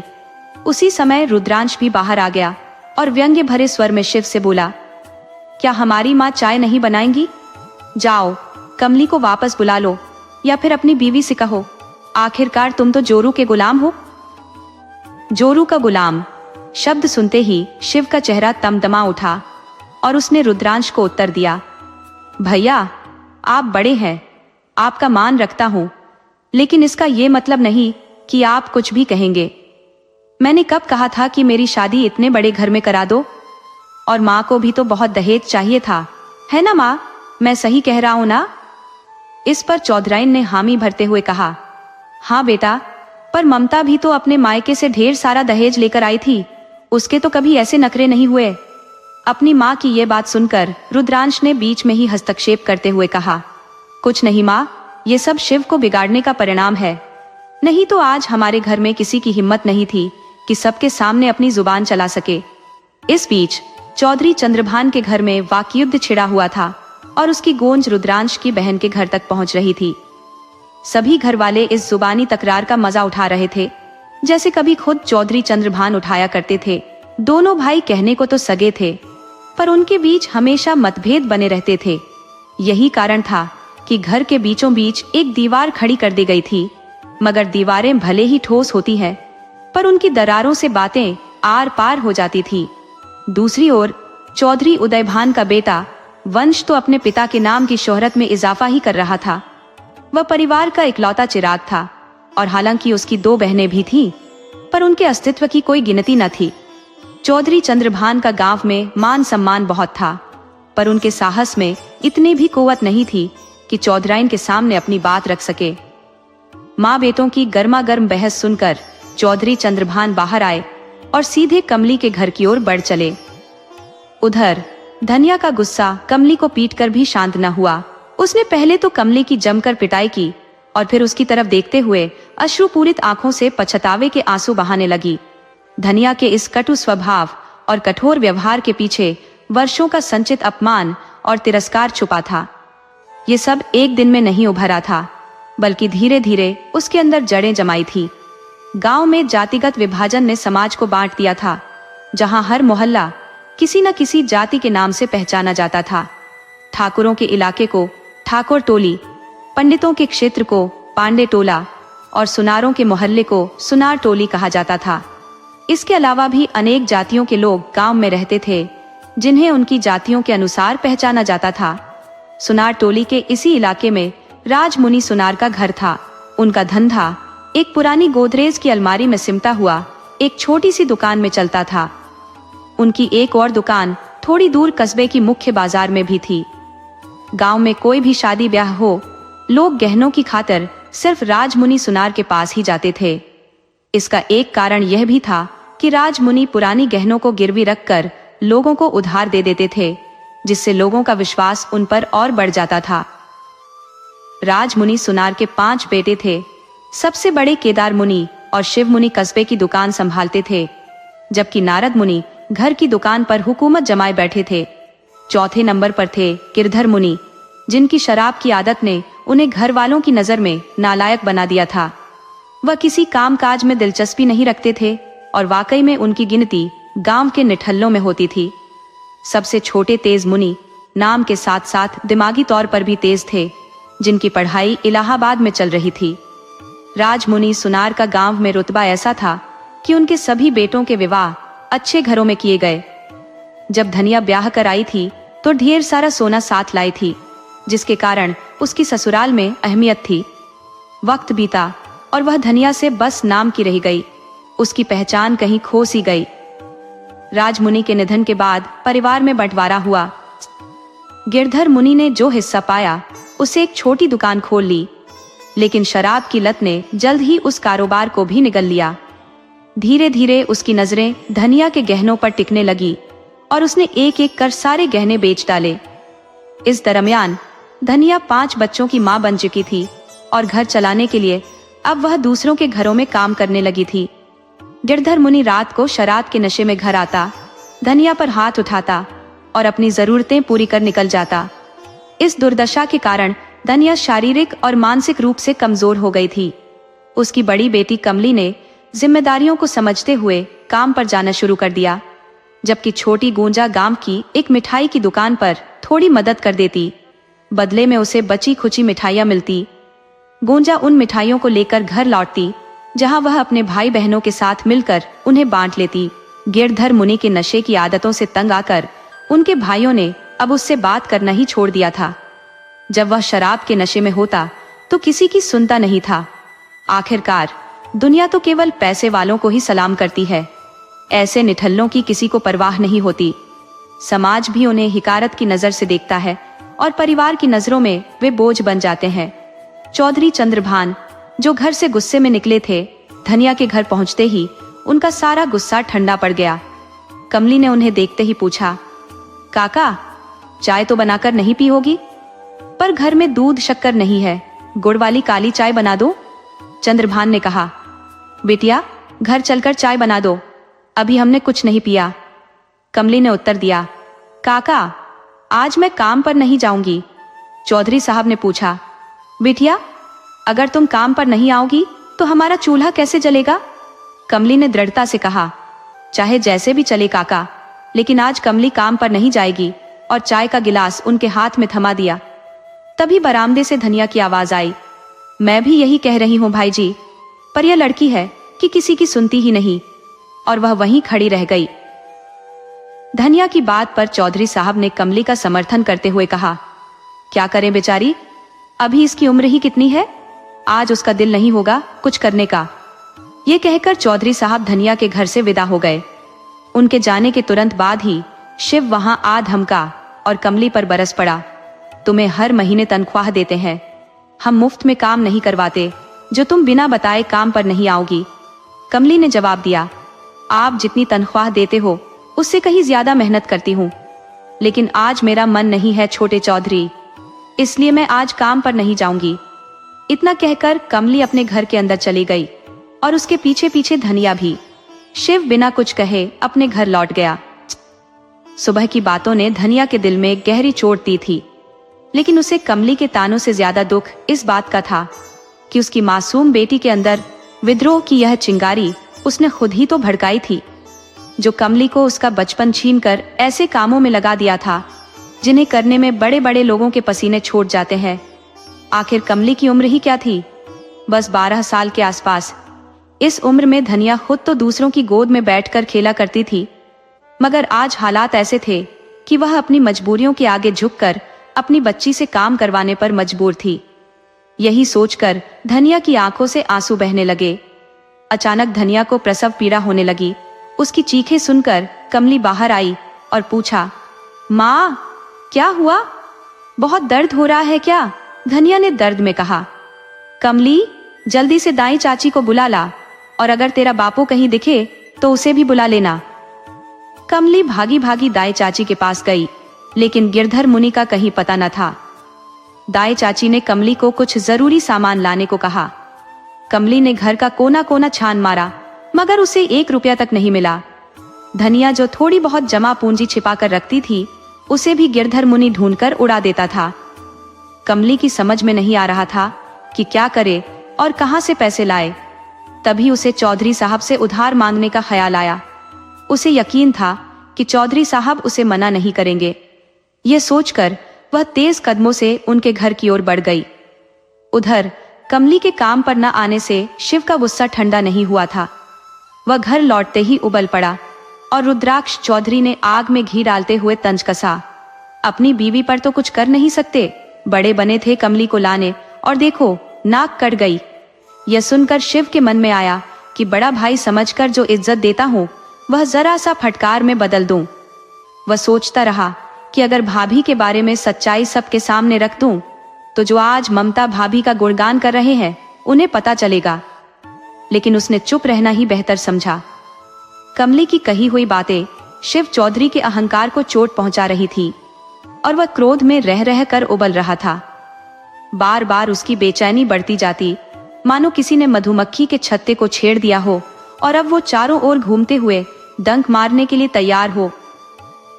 वहीं दूसरी ओर कमली के आज काम पर न आने की वजह से शिव की मां घर के कामकाज में जुटी हुई थी, जैसे किसी युद्ध के मैदान में राजा के अनुपस्थित होने पर हाथी अपनी सोर से इधर उधर प्रहार कर रहा हो। सुबह किसी तरह खिचड़ी का स्वाद सभी ने चख लिया, मगर शाम का नाश्ता और रात का भोजन बनाना चौधराइन के लिए इतना सहज नहीं था जितना उसे धनिया या कमली से काम करवा लेना लगता था। ऊपर से घर में फरमाइशों की बाढ़ आ रखी थी, जैसे वे एक मशीन की तरह बिना रुके कार्य कर सकती हो। रात के 8 बजने वाले थे, पर चौधरी चंद्रभान के घर अभी तक भोजन बनना शुरू नहीं हुआ था। चौधराइन इसी तनाव में थी। सुबह का तो जैसे तैसे प्रबंध हो गया था, मगर अब क्या होगा, यही सोचते हुए वह गहरी चिंता में डूबी हुई थी। तभी उसने बाहर कमली की आवाज सुनी।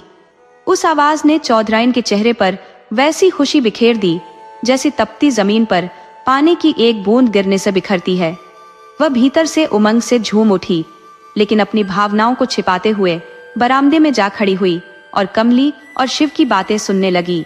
शिव कमली को डांटते हुए बोला, आखिर आ ही गई या फिर कहीं ठिकाने लग गई थी? सुबह तो बड़ी अखड़ में थी, अब जब आ ही गई है तो जरा कुछ काम भी कर दे।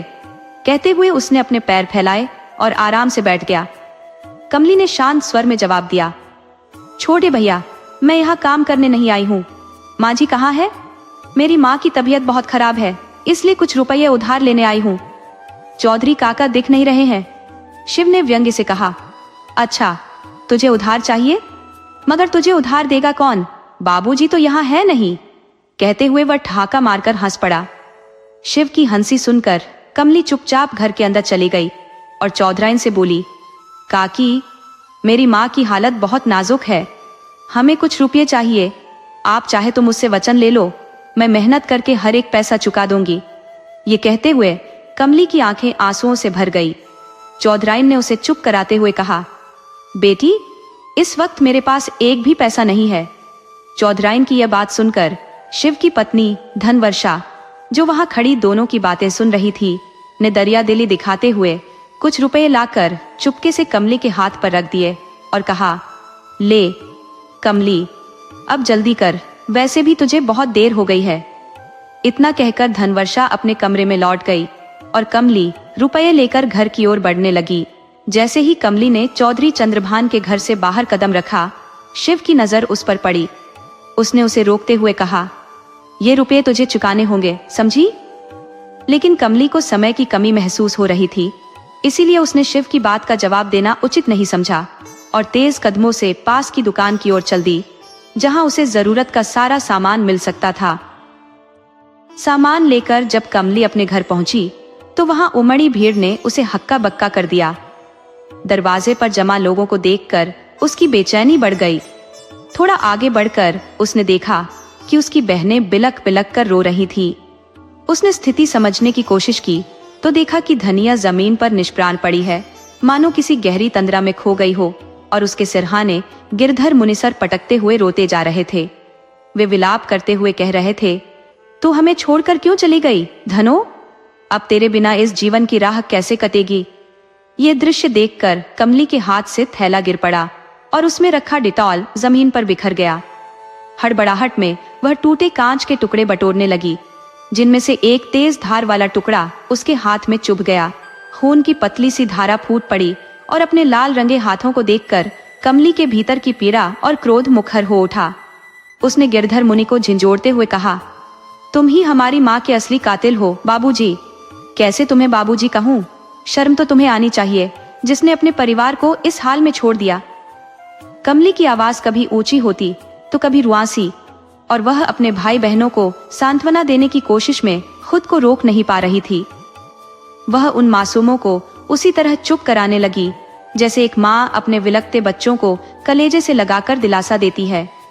उस 13 साल की बच्ची में उस दिन एक बूढ़ी आत्मा झलक रही थी, मानो जीवन ने अचानक ही उसे अपनी कठोरता से घेर लिया हो।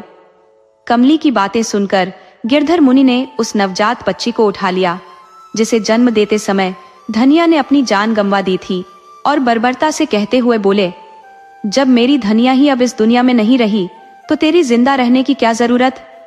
कहते हुए उन्होंने निर्दयता से उस नन्ही जान को छत से नीचे फेंक दिया। ये देखकर लोग आग बबूला हो उठे और उन्होंने गिरधर मुनि को पीट पीट कर गांव के बाहर भगा दिया। उसके बाद समाज के भय से गिरधर मुनि के परिवार ने किसी तरह धनिया का अंतिम संस्कार और बाकी रस्में पूरी कर दी। मगर इतने बड़े परिवार का रोजमर्रा का खर्चा कौन उठाए? इस सवाल ने उन्हें कमली से किनारा करने पर मजबूर कर दिया। कमली अब एक विकट स्थिति में फंस चुकी थी। अगर वह काम पर जाती तो उसके छोटे छोटे भाई बहनों की देखभाल कौन करता? ऊपर से चौधरी चंद्रभान का घर भी यहाँ से काफी दूर था। आखिरकार उसने एक महत्वपूर्ण निर्णय लिया। उसने तय किया कि वह चौधरी चंद्रभान के यहाँ काम करेगी, लेकिन एक शर्त पर। चौधरी चंद्रभान उसके भाई बहनों के लिए पास में रहने की व्यवस्था करेंगे। एक दिन कमली सीधे चौधरी चंद्रभान के घर पहुंची और अपनी शर्त उनके सामने रख दी। चौधरी चंद्रभान गांव में न केवल एक सम्मानित व्यक्ति थे, बल्कि एक उदार हृदय वाले इंसान भी थे। जब वह बाल्यावस्था में थे, उन्होंने निर्धनता का आभास बहुत करीब से किया था। उनके सामने उस वक्त अपनी माँ का असहाय चेहरा उभर आया था, जब उन्होंने तंगहाली के चलते अपनी माँ को दम तोड़ते देखा था और पिता को टूटते हुए। उसी दिन उन्होंने प्रण लिया था कि वे जीवन में अपार संपत्ति अर्जित करेंगे और उसके बाद कभी भी पीछे मुड़कर नहीं देखा। आज जो ऐश्वर्य और वैभव उनके पास था, वह केवल चौधरी चंद्रभान के आशीर्वाद के कारण था, लेकिन उनके भीतर वह घमंड नहीं था जो शिव चौधरी में दृष्टिगोचर होता था।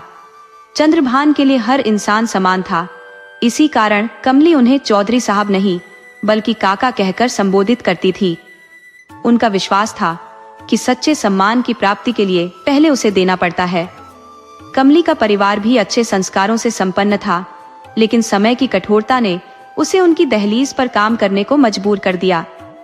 ये विचार मन में उमड़ते घुमड़ते चौधरी चंद्रभान ने अपने घर के सामने बने छोटे से घर में कमली और उसके भाई बहनों के रहने की व्यवस्था कर दी। भले ही चौधरी के घर में सब कुछ था, लेकिन वह साहस और सरलता का अभाव था जो कमली के व्यक्तित्व में विद्यमान था। उन्होंने कमली के परिवार को शरण देकर उनके जीवन को एक नई दिशा दी और कमली भी अपनी माँ की मृत्यु की पीड़ा कुछ समय के लिए भूल गई। अगर कमली उस दर्द को भूल न पाती तो क्या करती? उसके पास कोई सहारा नहीं था, कोई ऐसा नहीं था जो उसके आंसुओं को पहुंचता। इस तन्हाई में वह दिन रात चौधरी साहब के घर का काम करती। वहां उसे पैसे नहीं मिलते थे, लेकिन कम से कम उसके परिवार का पेट तो भर रहा था। इस एहसान के बदले उसने और काम करना बंद कर दिया था। कमली के चौधरी चंद्रभान के घर आने के बाद शिव चौधरी के व्यवहार में भी बदलाव आने लगा। उसने एक दिन कमली के साथ अपने रूखे बर्ताव के लिए माफी मांगी थी। मैंने भी यही कहा था, शायद ऊपर वाले की यही मर्जी थी। शिव चौधरी कभी कभार कमली के घर आकर उसके छोटे भाई बहनों के साथ खेलता, उनके लिए खिलौने, मिठाइयाँ और टॉफियां भी लाता। उसकी इन कोशिशों से बच्चे भी उससे घुलने मिलने लगे थे। एक दिन शिव चौधरी ने कमली का हाथ पकड़कर कहा, कमली बैठो तो सही, गर्म इमरती लाया हूं। उस दिन कमली के मन में शिव चौधरी के लिए अपनापन और आभार का भाव उमड़ पड़ा।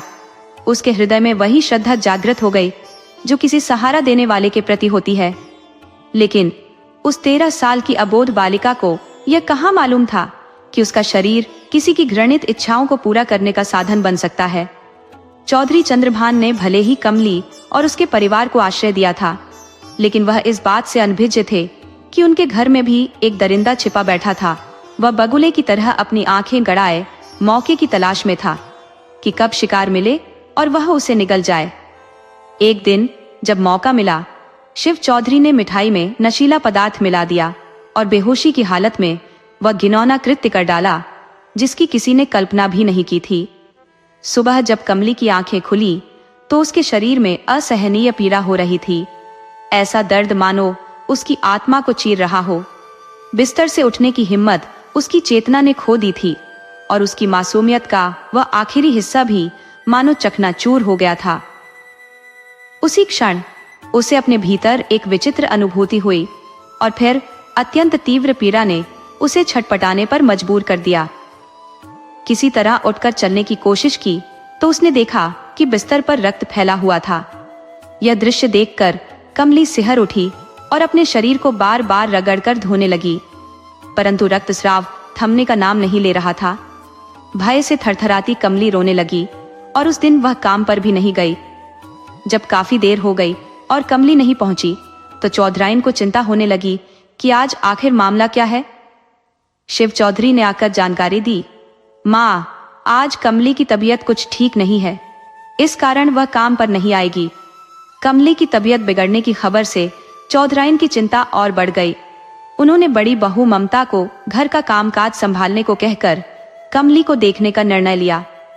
वैसे तो चौधराइन कभी कभी कमली को डांट डपट कर दिया करती थी, लेकिन जब से उसकी माँ धनिया दुनिया से चली गई थी तब से उन्होंने उसे डांटना लगभग छोड़ ही दिया था। जब चौधराइन कमली के पास पहुंची तो देखा कि वह खामोशी से बिस्तर पर पड़ी हुई है, जबकि गोंजा कुछ पकाने में लगी हुई थी। चौधराइन को देखते ही कमली उठकर बैठने लगी, परंतु बैठने के प्रयास में जो दर्द उसके शरीर में उठा उसे चौधराइन ने भांप लिया और उसे लेटे रहने को कहा। चौधराइन के सवाल करने पर कमली रो पड़ी और सिसकते हुए बोली, काकी, शरीर में बहुत तेज दर्द हो रहा है और खून भी बह रहा है। कमली की बातें सुनकर चौधराइन ने उसे दिलासा देते हुए कहा, बेटी, परेशान होने की कोई जरूरत नहीं है। यह मासिक धर्म है जिससे हर स्त्री को गुजरना पड़ता है। तुम्हें पहली बार हो रहा है इसलिए अनजान हो। अब हर महीने तुम्हें यह पीड़ा सहनी पड़ेगी, लेकिन धीरे धीरे आदत पड़ जाएगी। इसमें तुम्हारा कोई दोष नहीं है। अगर धनिया होती तो वह तुम्हें समझा देती और हमें बताने की जरूरत न पड़ती। चौधराइन की ये बातें सुनते ही कमली फूट फूट कर रोने लगी। उसे अपनी माँ की याद आ गई और वह सुबह की उस आखिरी बातचीत को याद कर दुखी होने लगी। चौधराइन ने कमली की हालत देख उसे कहा, बेटी, अगर दर्द बहुत तेज है तो मैं अभी दवा भिजवाती हूँ, कहकर वहां से चली गई। थोड़ी देर बाद घर पहुंचकर उन्होंने बड़ी बहू ममता को बताया, चिंता की बात नहीं है, ये मासिक धर्म का दर्द है। अभी उम्र ही कितनी है उसकी, इसलिए घबरा गई। अगर तुम्हारे पास कोई दवा हो तो दे दो, मैं शिव के हाथों भिजवा देती हूँ। ममता ने कहा, नहीं माँ जी, इस वक्त मेरे पास कोई दर्द की दवा नहीं है। धनवर्षा से पूछती हूँ, शायद उसके पास हो, कहकर वह धनवर्षा के कमरे में चली गई। ममता ने कहा, वर्षा, अगर तुम्हारे पास कोई दर्द की दवा है तो दे दो। कमली के पेट में बहुत दर्द हो रहा है, शायद यह उसका पहला मासिक धर्म है। धनवर्षा ने ममता की बात सुनी और बोली, अब भी देखती हूँ दीदी। फिर उसने अपने ड्रेसिंग टेबल में देखा और बोली, दीदी, दवा तो है परंतु उसकी अवधि समाप्त हो चुकी है। बेचारी का पहला मासिक धर्म है, दर्द भी तीव्र हो रहा होगा। ममता ने वह दवा लेकर बाहर निकलने की तैयारी की। इस बीच शिव ने पूछा, क्या बात है? वर्षा भाभी किसी दवा लेने आई थी, लेकिन वर्षा ने कुछ खास नहीं कहा, बस यूं ही। असल बात यह थी कि कमली के मासिक धर्म की वजह से उसके पेट में भयंकर दर्द हो रहा था। वर्षा ने शिवांश को यह बताया और उसने कहा, ठीक है, मैं अभी दवाई लेकर आता हूं। शिव तुरंत दवाई लाया और कमली को देते हुए बोला, इसे खा ले कमली, तेरा दर्द अब कम हो जाएगा। इसे 3 दिन तक लगातार लेना, समझी? फिर उसने उसके बालों को सहलाया और चला गया। कमली को शिव का इस तरह से उसके बालों को छूना थोड़ा अजीब लगा, मगर उस वक्त उसकी समझ इतनी विकसित नहीं थी कि वो इसके बारे में कोई और ख्याल करती। धीरे धीरे शिव का शोषण कमली के जीवन का हिस्सा बन गया। जब भी उसे मौका मिलता, शिव उसका शोषण करता। अगर कभी उसकी तबीयत खराब होती तो कुछ समय के लिए यह शोषण रुक जाता, लेकिन फिर से शुरू हो जाता। शिव के चाचा उदयभान चौधरी ने कई बार उसे रात के वक्त कंपनी के घर से निकलते देखा था। एक बार जब वो रात को बाहर टहल रहे थे, उन्होंने शिव से पूछा, इतनी रात को यहाँ क्या कर रहा है? शिव ने जवाब दिया, चाचा, कमली को बुखार था, इसीलिए दवाई देने आया था। उदयभान को शक हुआ, लेकिन उन्होंने बात आगे नहीं बढ़ाई। कमली की हालत धीरे धीरे और बिगड़ने लगी। उसका चेहरा पीला पड़ने लगा, उसकी चमक जैसे गायब हो गई थी। उसे काम करने का मन भी नहीं करता था, जिसे देखकर चौधराइन भी चिंतित हो गई। उन्होंने अपनी बड़ी बहू ममता से कहा, ममता, कल तू कमली को किसी अच्छे डॉक्टर के पास ले जा। बेचारी बिना माँ बाप की बच्ची है, कुछ कह नहीं पाती, मुझे इसकी बहुत चिंता हो रही है। अगले दिन ममता अपने पति रुद्रांश चौधरी के साथ कमली को डॉक्टर के पास ले गई। डॉक्टर ने जांच की और ममता से कहा, कमली 2 महीने की गर्भवती है, मुझे शक है कि उसे नशीली चीजें देकर उसका शोषण किया गया है। कुछ और टेस्ट और दवाइयां लिख रही हूँ, ये करवाइए, फिर रिपोर्ट देखकर बात करेंगे। ममता यह सुनकर हक्का बक्का रह गई। उसने डॉक्टर से कहा, इतनी छोटी सी बच्ची और गर्भवती, यकीन नहीं हो रहा। डॉक्टर ने कहा, लेकिन यह सच है, आपको विश्वास करना पड़ेगा। 2 दिन बाद रिपोर्ट आई और सारे संदेह साफ हो गए। अब सवाल था कि किसने चौधरी परिवार की छत्रछाया में आकर कमली के साथ इतना घिनौना काम किया। चौधराइन ने बड़ी बहू ममता को इस बात की तहकीकात करने का जिम्मा सौंपा। एक दिन ममता ने कमली को अपने कमरे में बुलाया और धीरे धीरे बातचीत करते हुए उसे सवाल पूछने लगी। अच्छा कमली, बता तो सही, तुझसे कौन कौन मिलने आता है? क्या रात में कोई तुझसे मिलने आता है या कोई लड़का तुझे पसंद है? ममता की बातें सुनते ही कमली का चेहरा उदास हो गया। वह बोली, भाभी, आप कैसी बेसिर पैर की बातें कर रही हैं? हमसे कौन मिलने आएगा? रही बात बाहर जाने की, तो आप तो जानती है, जब से हमारी माँ गुजरी है तब से हम न तो किसी और जगह काम पर गए हैं और न ही कभी अपने पुराने घर गए हैं। रात में तो हम बस अपने कमरे में ही रहते हैं। यहाँ तो भैया के अलावा कोई आता भी नहीं है, और वो भी कभी कभी दवा लेकर आते हैं। कमली की बात सुनकर ममता को उसकी मासूमियत पर तरस आने लगा। उसने प्यार से कमली को पुचकारते हुए कहा, मेरी बच्ची, शायद तू ये नहीं जानती, पर तुझसे कुछ गलत हो चुका है। तू माँ बनने वाली है। ममता की बात सुनकर कमली आश्चर्यचकित होकर बोली, भाभी, आप क्या कह रही हैं? हमारी तो समझ में कुछ नहीं आ रहा। माँ कहती थी, नी बे के बाद बच्चा होता है, लेकिन हमारा तो अभी भैया भी नहीं हुआ है। और फिर वह हंसने लगी। कमली का इस तरह हंसना देखकर ममता की चिंता और बढ़ गई। उसके मन में सवाल उठने लगे कि जब कमली कहीं बाहर जाती ही नहीं है और उससे मिलने कोई भी नहीं आता, तो फिर घर का ही कोई व्यक्ति होगा जिसने यह घिनौना काम किया है, या फिर कमली जानबूझकर झूठ बोल रही है। लेकिन घर का कौन? किसी पर शक करना भी गलत होगा। तभी उसे याद आया कि कमली ने कहा था कि भैया कभी कभी दवा लेकर उसके कमरे में आते हैं। अब ममता सोचने लगी, हे भगवान, कहीं शिव भैया ने ही तो उसके साथ कुछ गलत नहीं किया। ये सोचकर ममता अंदर तक हिल गई। उसने तय किया कि इस मामले की तह तक जाने के लिए वर्षा से बात करनी चाहिए। हो सकता है वर्षा के पास कुछ जानकारी हो। ममता सीधा वर्षा के पास गई और उससे बोली, वर्षा, एक बात पूछनी थी। तेरे और शिव भैया के बीच सब कुछ ठीक चल रहा है ना? वर्षा ने जवाब दिया, हाँ दीदी, सब ठीक है। पर आप ऐसा क्यों पूछ रही है? ममता ने हल्के से फिर सवाल किया। कुछ खास नहीं, बस ऐसे ही पूछ लिया। थोड़ी देर बाद वर्षा बोली, दीदी, मैं आपको एक बात बहुत दिनों से बताना चाह रही थी, पर समझ नहीं आ रहा था कि बताऊं या नहीं। ममता ने उसे भरोसा दिलाते हुए कहा, तुम मुझसे अपने दिल की बात बेझिझक कह सकती है। मैं किसी से भी यह बात नहीं कहूंगी। वर्षा ने धीरे से कहा, दीदी, मैं कभी कभी देखती हूँ कि जब रात में अचानक मेरी नींद खुल जाती है तो शिव कमरे में नहीं होते। जब मैं पूछती हूँ तो वो कहते हैं कि किसी काम से बाहर गए थे। कभी किसी की माँ बीमार होने का बहाना बनाते हैं, तो कभी कोई जरूरी काम का। और अब तो पहले जैसा प्यार भी नहीं करते, हर वक्त मुझसे दूर भागने की कोशिश करते हैं। वर्षा की बातें सुनकर ममता ने परेशान होकर पूछा, कब से चल रहा है ये सब? वर्षा बोली, कोई 1.5-2 साल से। ममता गहरी सांस लेकर बोली, और अब बता रही हो? वर्षा दुखी होकर बोली, क्या करती दीदी, कई बार चाहकर भी नहीं बता पाई। अब ममता पूरी तरह से यकीन कर चुकी थी कि शिव ने ही कमली के साथ अन्याय किया है। उसने वर्षा से कहा, वर्षा, एक काम कर, अगर तू भी चाहती है कि कमली को न्याय मिले तो शिव भैया पर नजर रख, और जैसे ही कुछ अजीब दिखे मुझे फौरन बता देना। वर्षा ने सहमति में सिर हिलाया और ममता अपने कमरे में लौट आई। वर्षा ने अपने पति की गतिविधियों पर पैनी निगाह रखनी शुरू कर दी। उधर जब से शिव को पता चला कि कमली गर्भवती है, उसकी रातों की नींद उड़ चुकी थी। एक रात उसने वही किया जिसका डर था। वह दवा लेकर कमली के कमरे में पहुंचा। शिव ने कहा, कमली, ये दवाई ले ले, इससे तेरी तबीयत ठीक हो जाएगी।